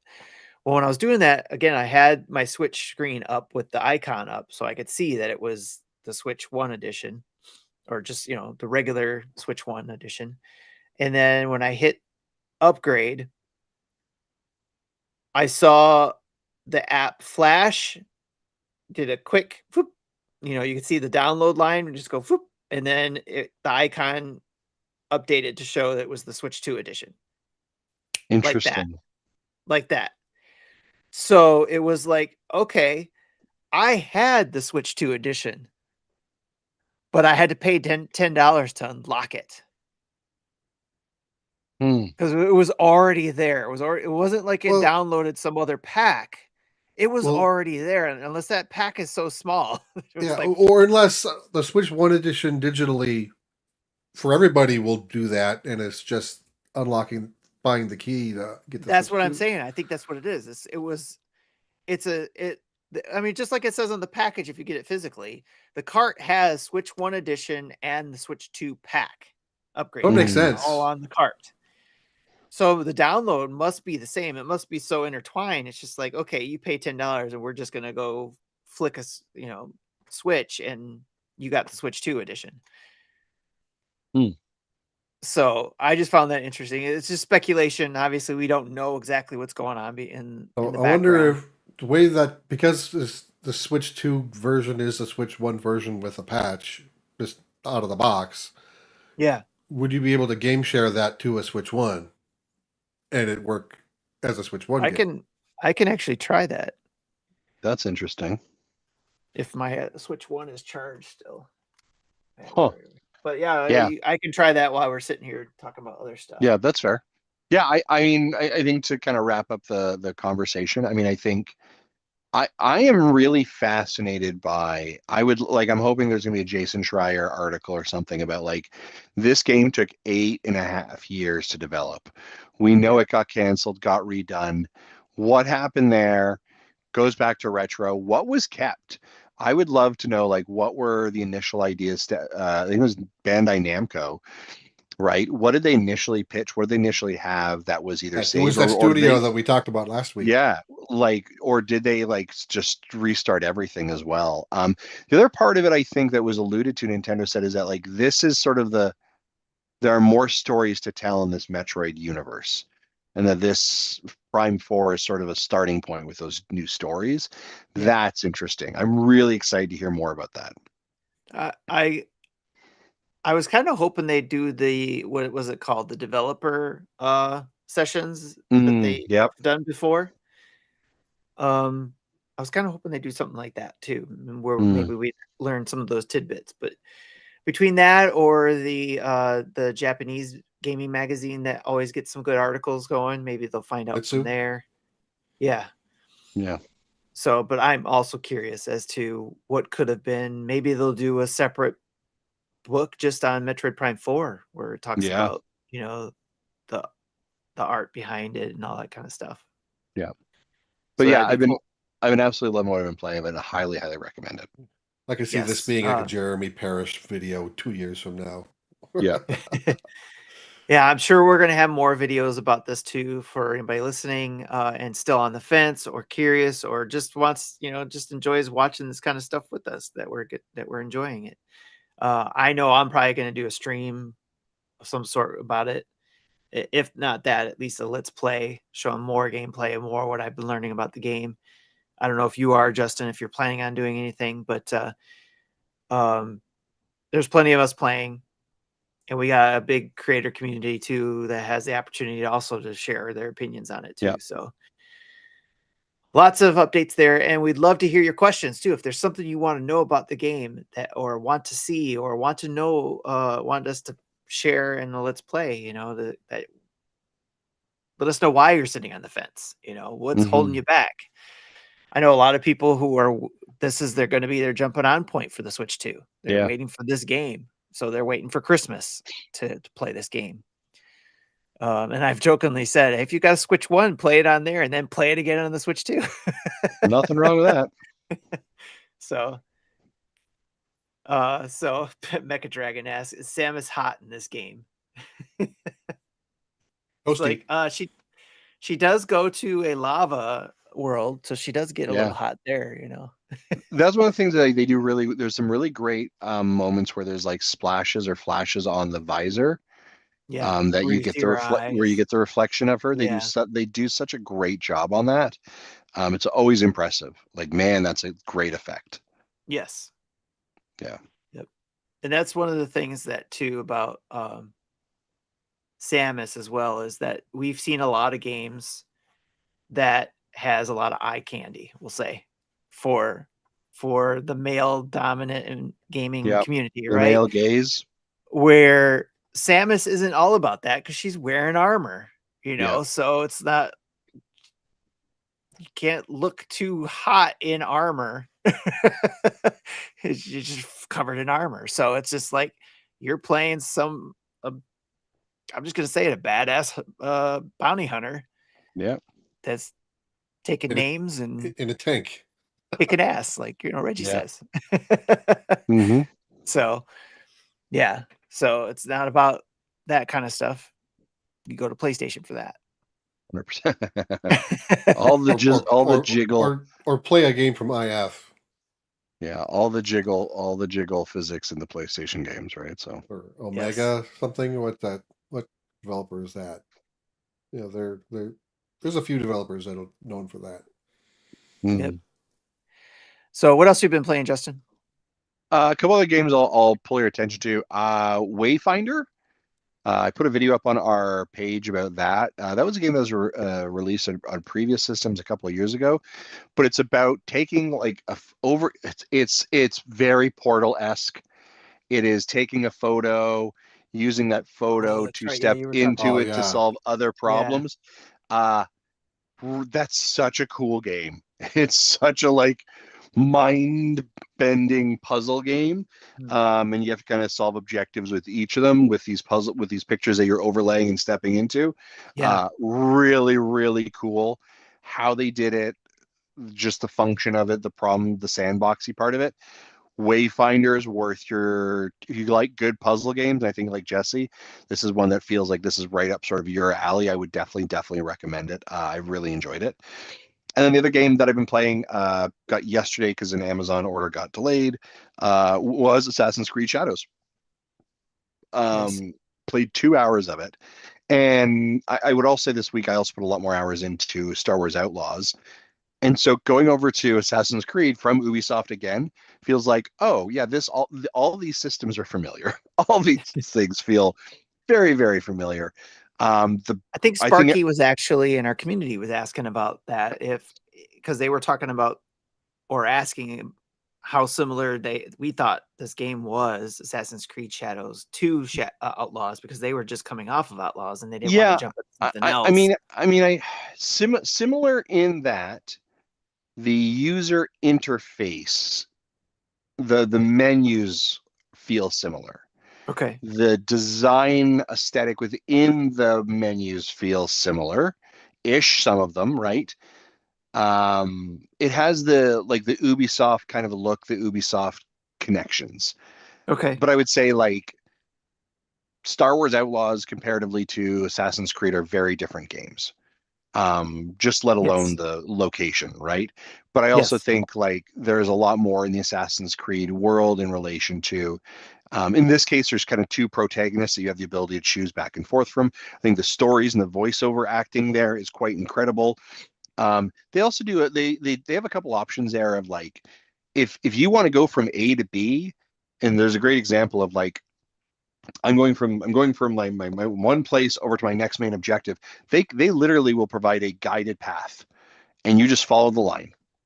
And if you want to literally just like jump on your horse and hit auto run, and it runs for the 1100 meters, it'll do that, right? And then it gets you your next objective, and you jump off. Or if you want to just like go and explore and walk around and find like your own path to get there, you're able to do that as well.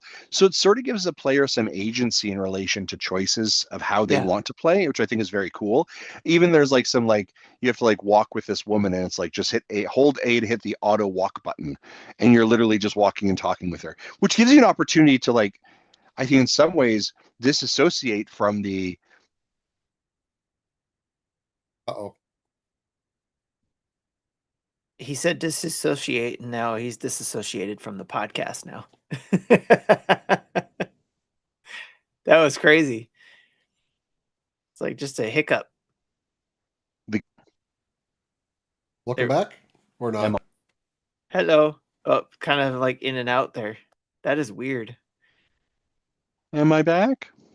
We hope so. You kind of ish.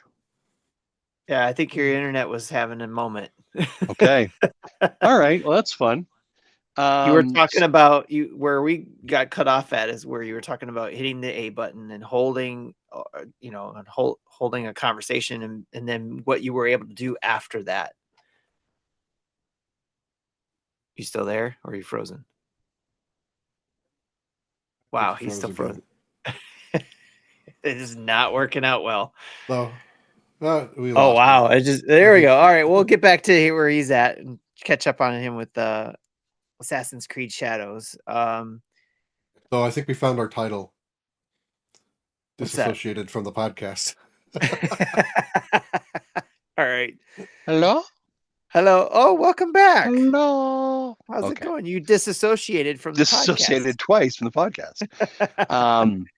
I think it allows for you to sort of really spend time focusing on the dialogue and the story being told, as opposed to like, I gotta like push up the stick a little bit more and hold the A, and so I think that's a really interesting. Like, it's really allowing the player to make the decision of like, do I want to focus on story? Do I want to focus on game? And they're just option overlays that like, hey, if I want to walk there by myself, I can, or if I want to do auto, I can. So it really allows, I think, the player a fair bit of agency, which is really cool.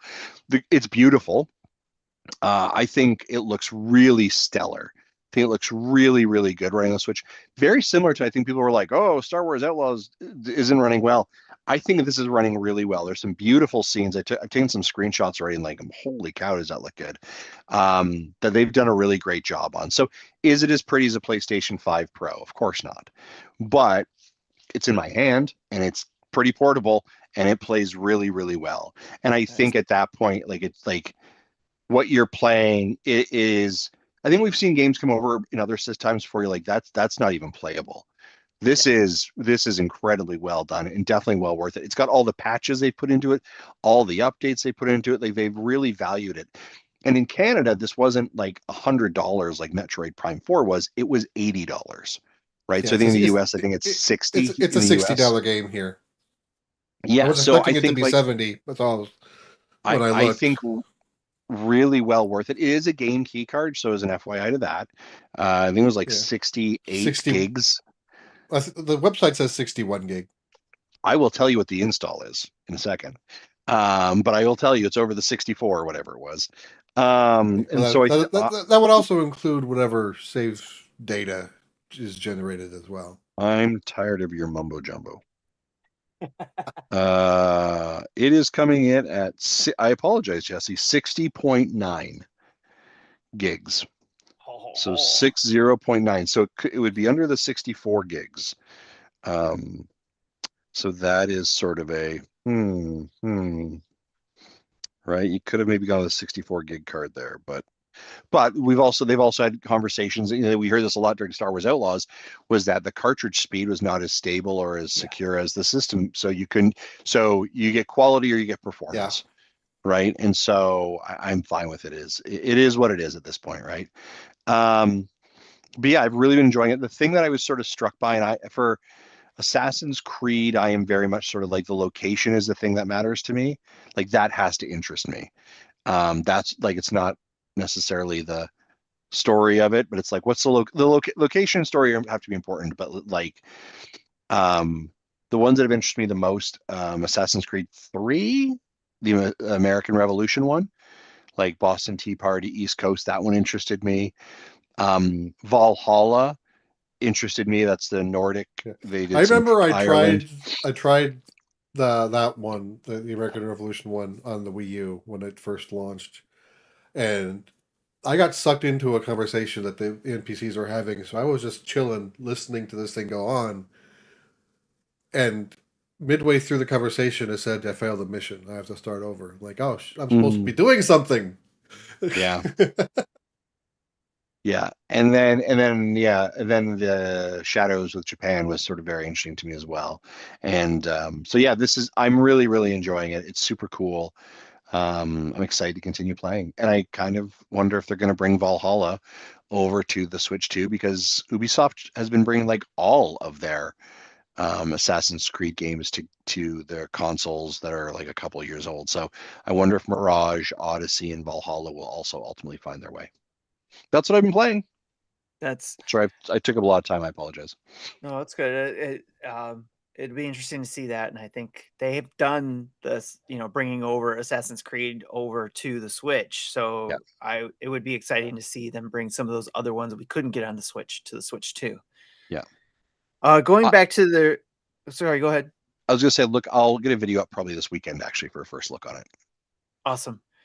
Going back to what we were talking about for Metroid Prime, for Switch 2 edition, the whole discussion about having the Switch Yep. 1 with the upgrade and all that, and how it's, all one file probably, and you're just unlocking it. And whether or not you're able to send this to someone who has a Switch 1, even though you have the Switch 2 edition. So to answer that question, I was trying it right now with my Switch 1, and I don't even have to send it. I got my answer. It's when I hit send to this to my other system, it says Nintendo Switch 2 content is included, but won't be available if the game is loaded on a Nintendo Switch system. Load it to the other system anyway. So you can say load or cancel.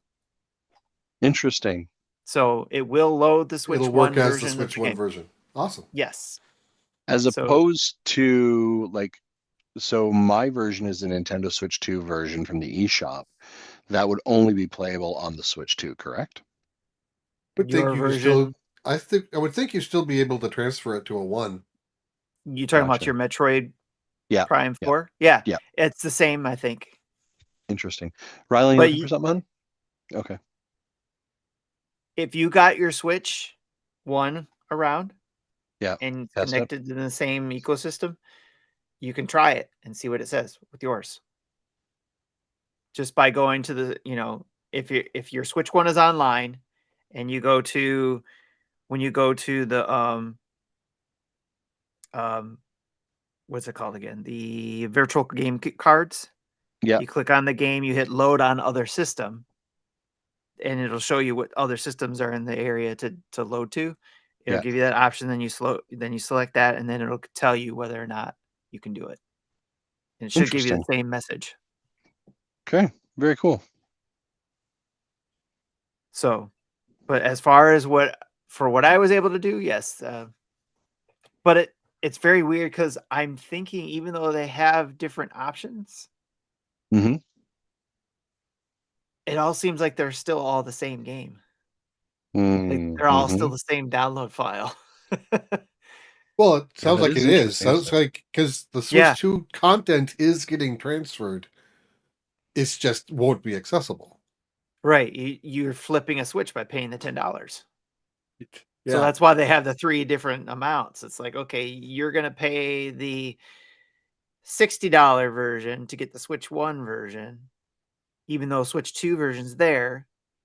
And then when you want that Switch 2 version, you just hit upgrade and it upgraded it. Unless it does something because I was already on a Switch 2 and used that code.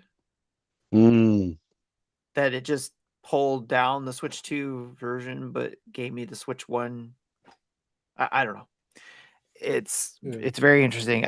I wish we could find out what the technical aspect of that is. It does say that the download sizes are different. It's 26.3 for the Switch and 27.7 for the Switch 2. So about a 1.5 gig difference. I guess if you got a fast. Yeah, like my internet, I'd be able to download that in less than a minute. Yeah, but it was like that. Most people, yeah. For mine, it was like I said, it was a blip. It was just like, and then I had the new icon, and that was it. That was the only change I saw. I saw the bar. I didn't even see the bar fill up. It was just like bar, flash, Switch 2 edition icon, and that was it. Nice. And it was like, oh, that was weird. So, but yeah, that at least in my scenario where I had the Switch 1 edition on my Switch 2, and when I upgraded to the Switch 2 edition, it was quick, and I'm able to still share it with a Switch 1 device. My Switch 2 edition game. So that was interesting. All right, we spent a lot of time on that. Jesse, what have you been playing? Okay, so yeah. So I did my Extra Life campaign 2 weekends ago. Played a bunch of Switch games and a bunch of stuff on the legacy systems. So I started off with Ball Pit. So I wasn't, at the time I was probably only 6 or 7 hours in, but now I'm like 20 hours in or so. Unlocked almost everything. I've been playing a lot of that over the holiday. Then you're sucked in, sir. Yes. Then I played about an hour and a half of Secrets of Blackrock Manor, which is the latest escape room game from MC2 Games. I'm normally a fan of their stuff. Their games traditionally take about 3-ish hours to go through. Not extremely long games. But like the first hour was fine. I was able to go through it without, as using some of the in-game hints, didn't have to do any walkthrough pokes. But the end of the game seemed to deteriorate in quality. I wasn't able to figure anything out. Even with looking at the in-game hints and looking at a walkthrough, I'm like, I don't understand how this solves this puzzle at all. So I don't know if it just had rushed end-game development and just didn't have as good quality puzzles. But I did like the story. It was basically you're a detective sent to find the treasure and whoever finds the treasure gets to keep the house after unknown like you learn about the family and certain, like the oldest two children died and the youngest two children had problems. Kind of learn about everything and find out who actually ended up surviving and basically ran away from home with the money. But it was a good story. I liked it. But again, at the end of the game, I just pretty much had to go through a walkthrough, and I don't like doing that with these type of games. Once or twice, sure, but I felt like the last hour, I pretty much had to do it alongside with the walkthrough. Like none of the puzzles made sense to me. Another game I bought last year and never got around to playing it, Mighty Morphin Power Rangers Rita's Rewind. This I didn't realize how much of an impact it is, but yeah, part of the game is time travel, including these temporal gems that will be in play, and you've got to destroy the gem in order to continue. But if you don't defeat it fast enough, it explodes, and time literally rewinds to a point before it was put in play, and then it gets put in play again. But any damage you've done to it persists, but everything else resets. Like I've actually lost a life and had the lost life rewound to get the life back. So like, okay, that was cool. I wasn't expecting that to actually happen.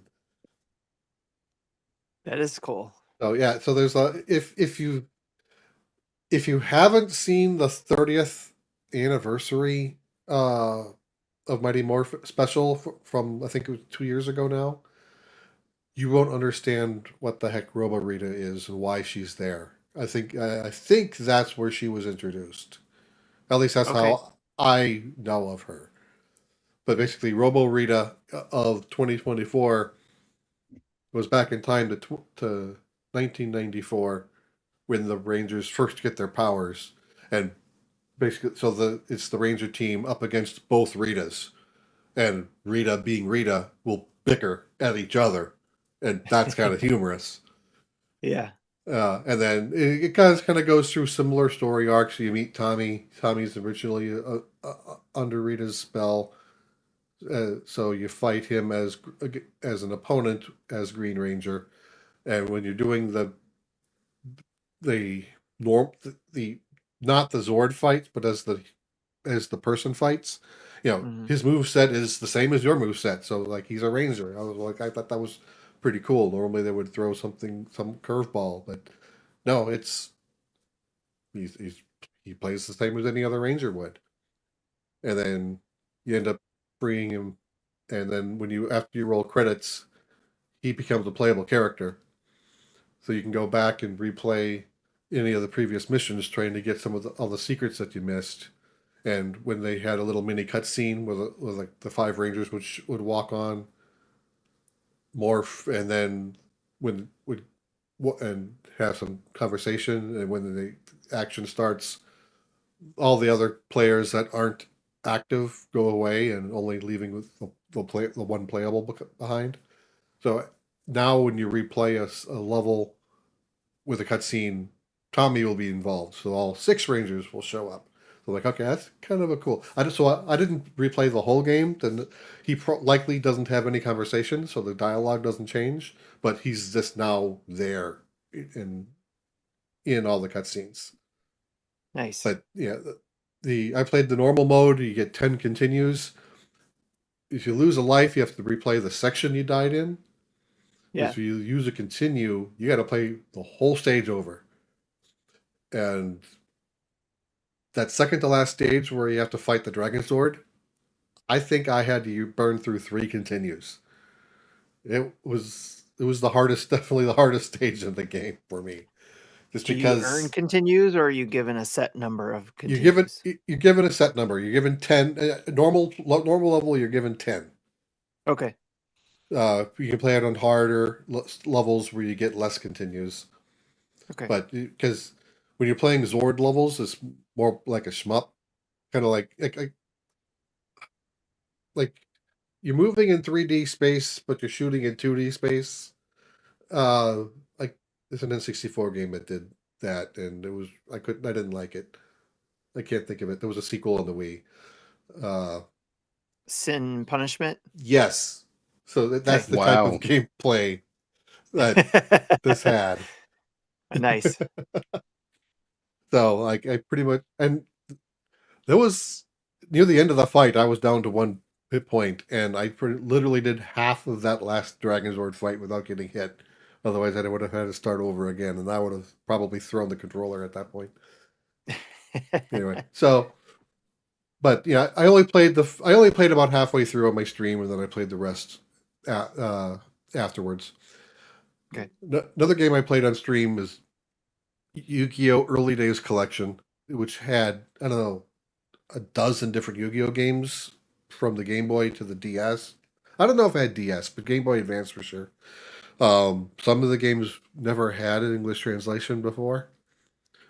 So I just played the earliest part of the earliest game. And Okay. I caught Mecha Dragon's attention. Yeah. And, I understand that there's power creep in games over time, and Yu-Gi-Oh! Has now been around for over 25 years. And this original Game Boy game would be like the card game as it was during season 0, not dual monsters as we know it now, and not the way we would play the card game today. This was before the card game. So this was like digital only format at the time. And so in the deck you start with, Sangan is literally the strongest monster you have with an attack points of 1,000, which is silly to say by today's standards because Sangan's a throwaway monster now, but that's where you're starting. So he starts off with, I think, 4 of your friends, including Bakura, like Bakura, Jory, Tristan, and I don't remember who the other one. Oh, and Yugi. You're not playing as Yugi. Yugi's one of your opponents. You have to play them, and they're pretty easy wins at this point. Every time you win, you get a new card, which then you can work into your deck. But in order to continue to the next set of players, you have to beat each one 5 times, not just once, but 5 times. So that's at least 20 wins you have to have. Because I imagine that what the game wants you to do is to build up a stronger deck. Because now you're going up against the second tier. Like, I don't know if Kaiba's in that deck, in that set, or if he's in the third. But eventually you're going to get into fighting, Kaiba and Pegasus, and you're going to need stronger decks. So you have to earn the cards to make your deck stronger. So I didn't go back and play this one hard anymore. I probably will later. But doing 20 mindless duels isn't fun. Before things may or may not get more interesting. Yeah. Mecha says Kaiba's in the second set. Okay. Yeah. Okay. Then after that, I took a break and set up in my secondary streaming area where I had in television and Atari set up. I could stream those games. I had a new ECS attachment that I just bought off of someone from eBay, which is like the computer component that wasn't the originally promised computer component from that Mattel offered in the early 80s, but they were basically sued saying, you promised this, you have to release something, so they released the minimum viable product that would satisfy it. But I remember having one of those as a kid. I don't know what happened to it, so I got another one. And this was actually a complete in-box kit, including all the manuals and stuff. So I'm not sure. So I haven't looked to see if I got a really good deal or if I paid what the market price was, but I paid quite a bit of money for it. But so with that in television, with that setup, I was able to play some television games that I haven't played since I was a kid. That required that ECS unit. So I remember playing. It was a Scooby-Doo maze game. That was. I had a Jetsons word game that I never played before, but I heard about it, so I decided to give that a play. So those were on stream. You had like the Hanna-Barbera collection there. It sounds like. Yeah. Yeah, those were games that required the ECS to play. You couldn't play them on just a vanilla system. I played the Intellivision port of Pitfall 2 and actually did get a perfect run on stream. But nice. But I looked on speedrun.com and I could only submit a score if it was played on the Atari version. So I actually so in the next few days I put in some runs recording them as I went, and when I couldn't find my good Atari pad, so I had to do the stream with the old joysticks, which were garbage. So I ended up buying another Atari pad, and then after I got that, I found my original one. So no, I have 2 Atari pads. Like I think the Atari That's pads how it usually works. They were designed for the 7800. There are 2 buttons. Yeah, but it's still backward compatible with the 26. Okay. So I did a run on the Atari 2600 with that pad. I was able to do a perfect run. I had it recorded. I had it submitted to Speedrun, and it got approved. So I am now a world record holder. according to speedrun.com. Nice job. Yeah, Nice. there was one other run that was in there that had like 12:45 for a time. Mine was 12:15. So I beat it like by like 30 seconds. Nice. So I'm like, I have to submit this, and I was happy to see my name up there. Congratulations. Yeah, thank you. Okay, and then since then, last week, just I put it in the notes so just on Reddit that the two Picross games came out. One was a Capcom Classics, one was an SNK Classics. I'll play a little bit of the Capcom Classics. What's new with this one is it does have mouse support, but I don't like playing. I've played Picross on PCs with mice. I don't like it. Uh, I prefer the controller. So I'm not going to use the mouse for that. But they added a time attack mode, which has, what, 30 levels, I think? That starts with a timer and counts down to 0. If it hits 0, you lose and have to start over. And if you make any errors, you get time docked. You lose time. Yeah. Yeah. So, and then depending on how fast you win, you can get either a gold rank, silver rank, or bronze rank. Getting gold is hard. I think of the 30 stages, I think I only got it maybe 3 or 4 times. Most of them I got silvers, and then the rest were bronzes. So I did eventually get all of them solved with a score. One of them actually took me 3 runs to do it because I would run out of time. And that was one of the earlier ones too. It was an early 15 by 15 that they wanted me to do it in 4 minutes, and I would like if I had 4:10, I would have done it. It was like really close to the end each time, and it would just run out of points, run out of time. Okay, and that's like almost 500 puzzles per game. So that'll take when I have some downtime. That'll be my go-to game for both the Capcom and the SNK. And then the last game is I started Dragon Quest II from the 1+2 HD 2D remake collection. I started Dragon Quest II last night, got about 2 hours in, got to the point where I have the Prince of Canuck in my party now. What's new is the original game had his sister, a younger sister, but she was never a member of your party. In this game, she will be, but and you have to do a little kind of like fetch quest in a way. You have to find if you're looking for them in all the locations that you know of, but every time you get there, you just missed them. Every time you get to there, you just missed them. And but in the previous versions, you do this run yourself.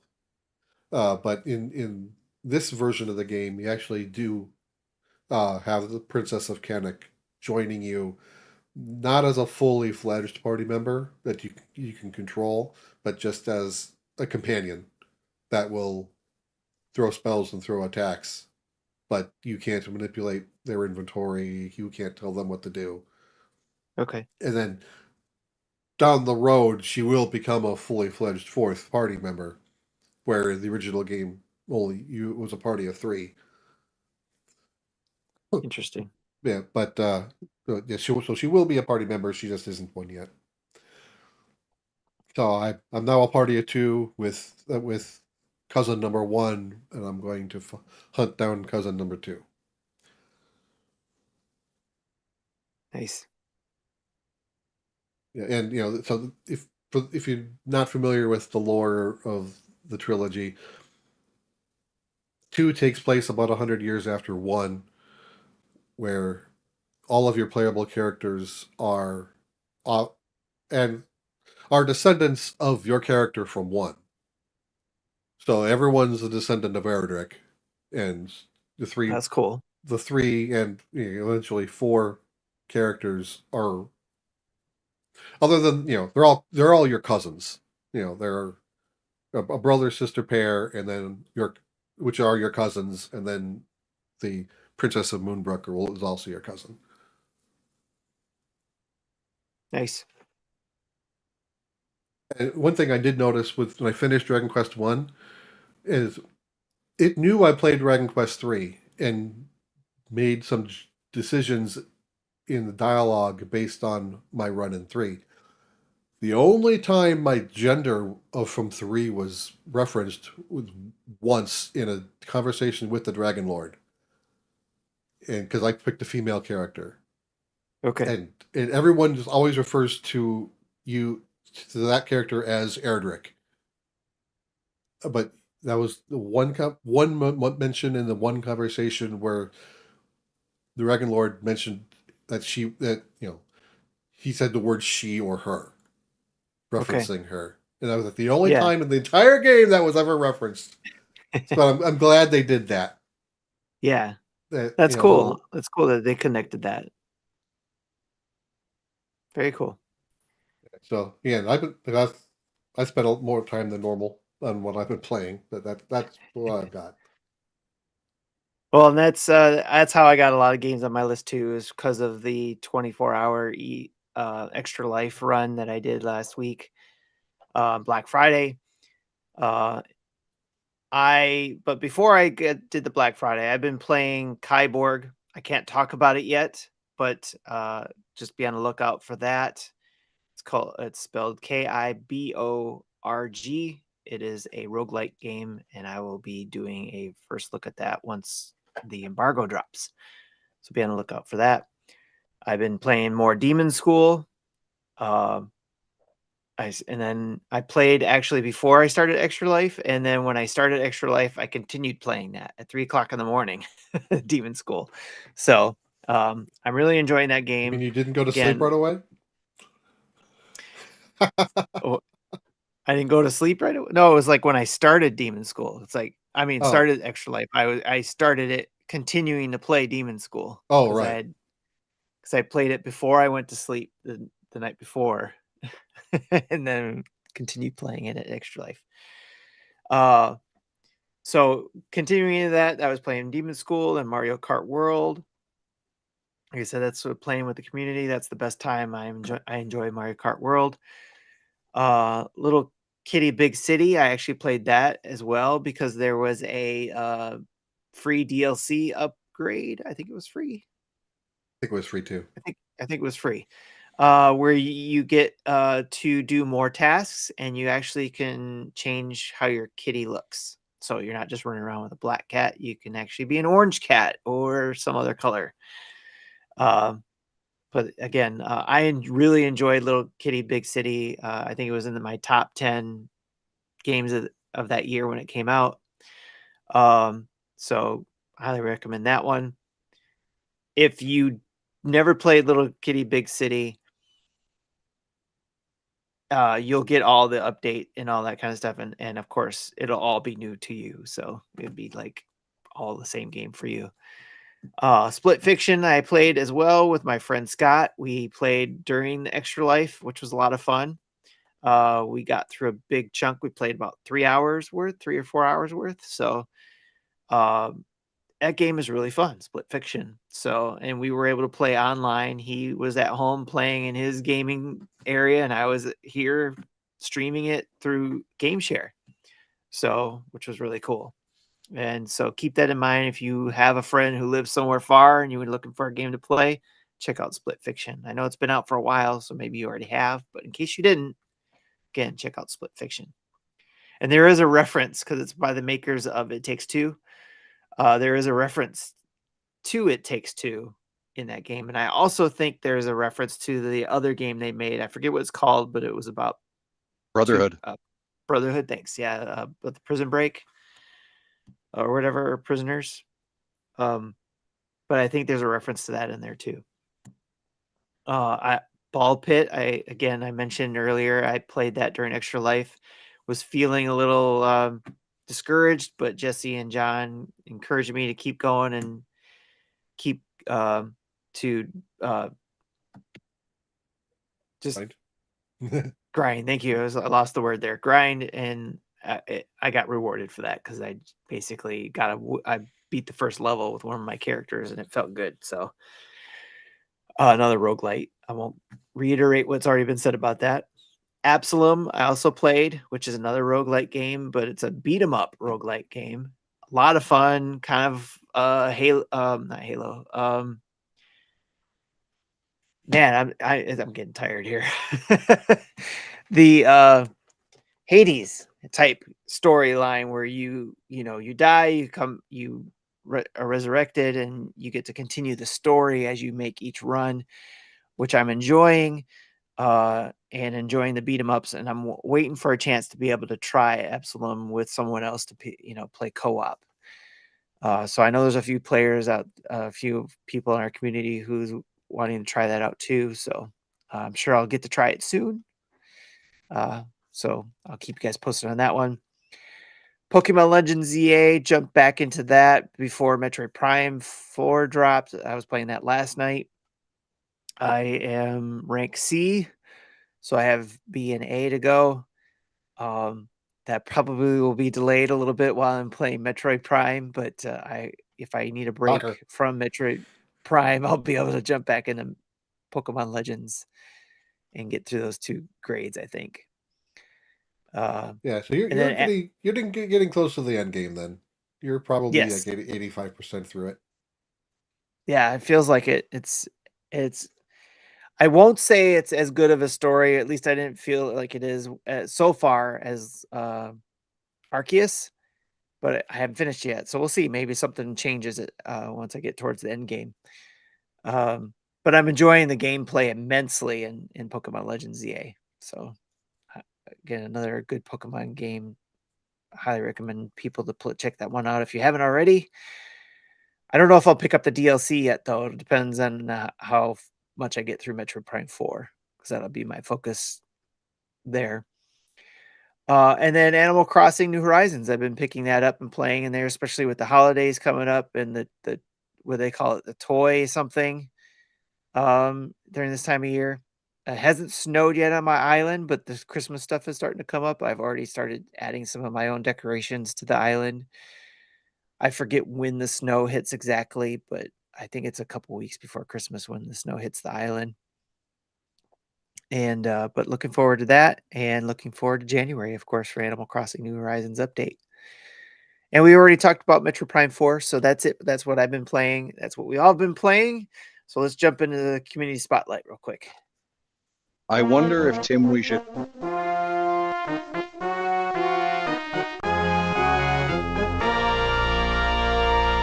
I know where you're going with this. I know where we're going with this. There is one thing I just want to end out, since we did pretty much finish our extra life.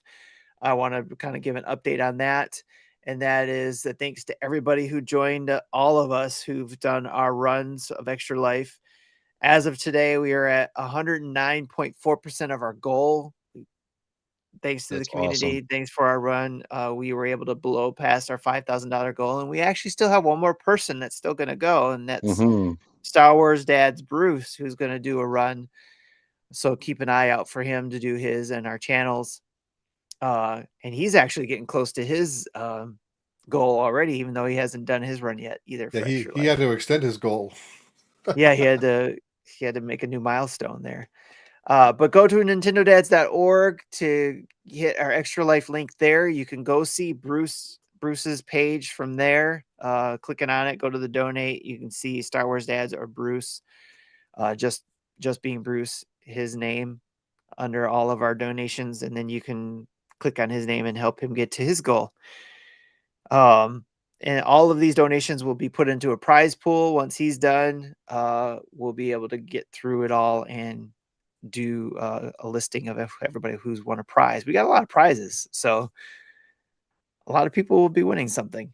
We'll let you know once we can get that going. We'll keep everybody posted. As long as we got your email addresses and all that kind of stuff in with your donation, then we'll be able to let you know if you won or not.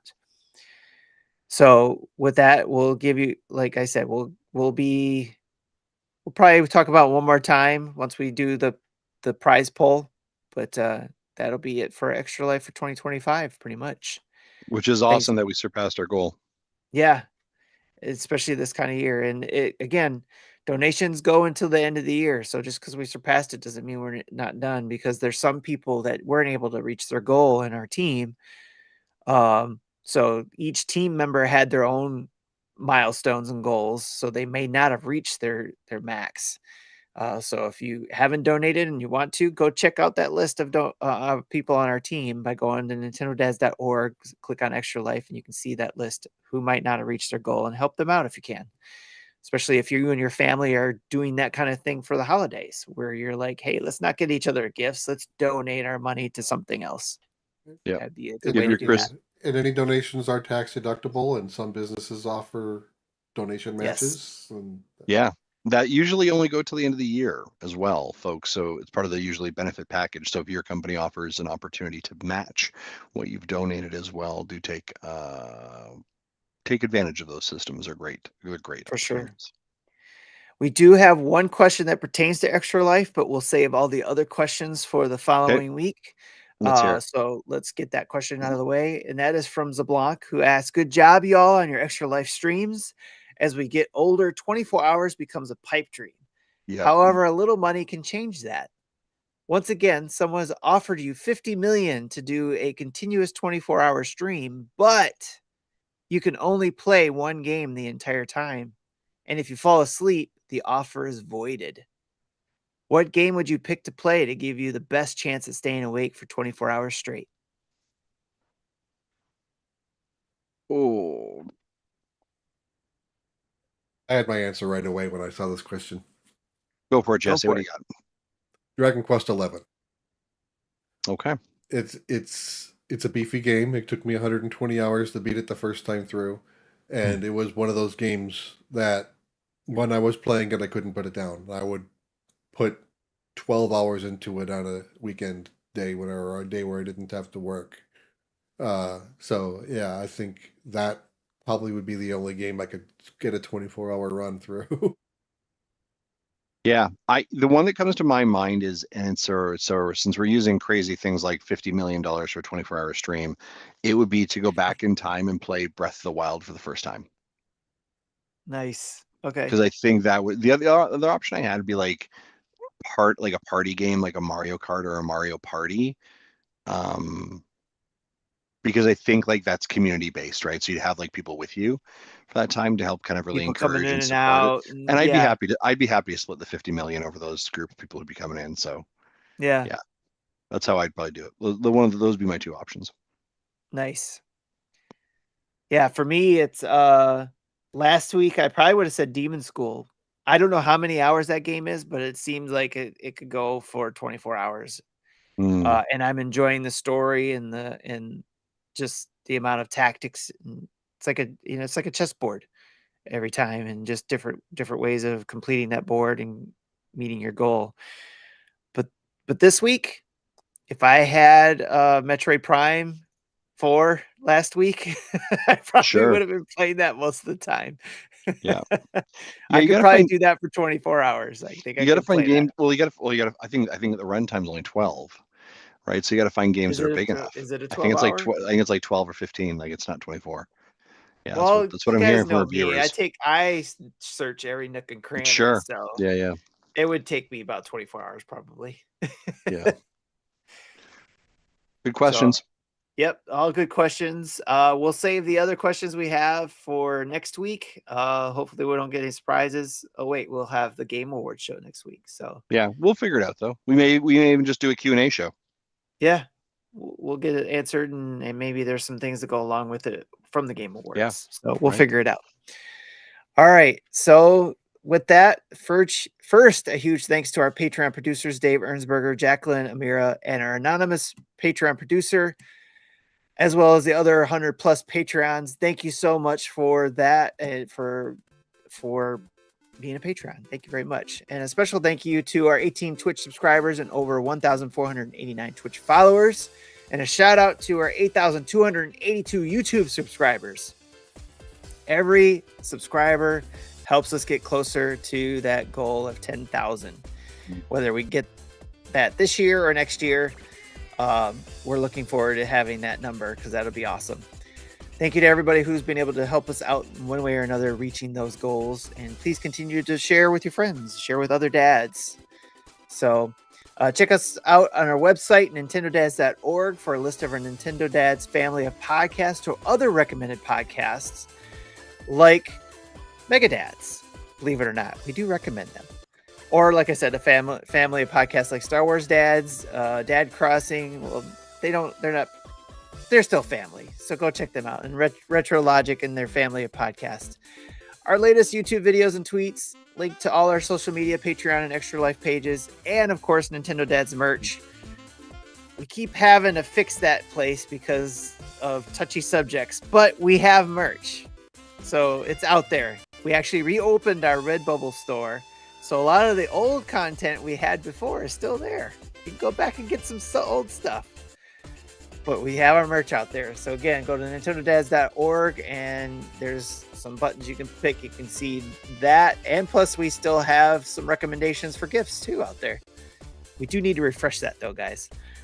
And don't forget to check out our sponsor, manscaped.com. Get 15% off your Manscaped order with the code NINDADS, NINDADS. And maybe it's actually 20% off. Go check it out. Who knows? NintendoDads@gmail.com. You can email us and with your questions, as long as we don't forget to bring them up. Call in and leave a voicemail. Man, we haven't received a voicemail in some time, especially from Christian. Christian, what happened? You okay? Hope you're all right. 929-25-NDADS or 929-256-3237. Big thanks to OC Remix for the music throughout the show. Download from your favorite podcast app of choice, and please leave us a 5-star review and a comment. Like I said, whatever we talked about today, leave a comment about, your answers to Jesse's songs. How'd you do? Or any other topics you want to talk about. Leave a comment. For me, for Justin, Jesse, and Marty out doing what Marty does. Yeah. Have a good night. Bye-bye.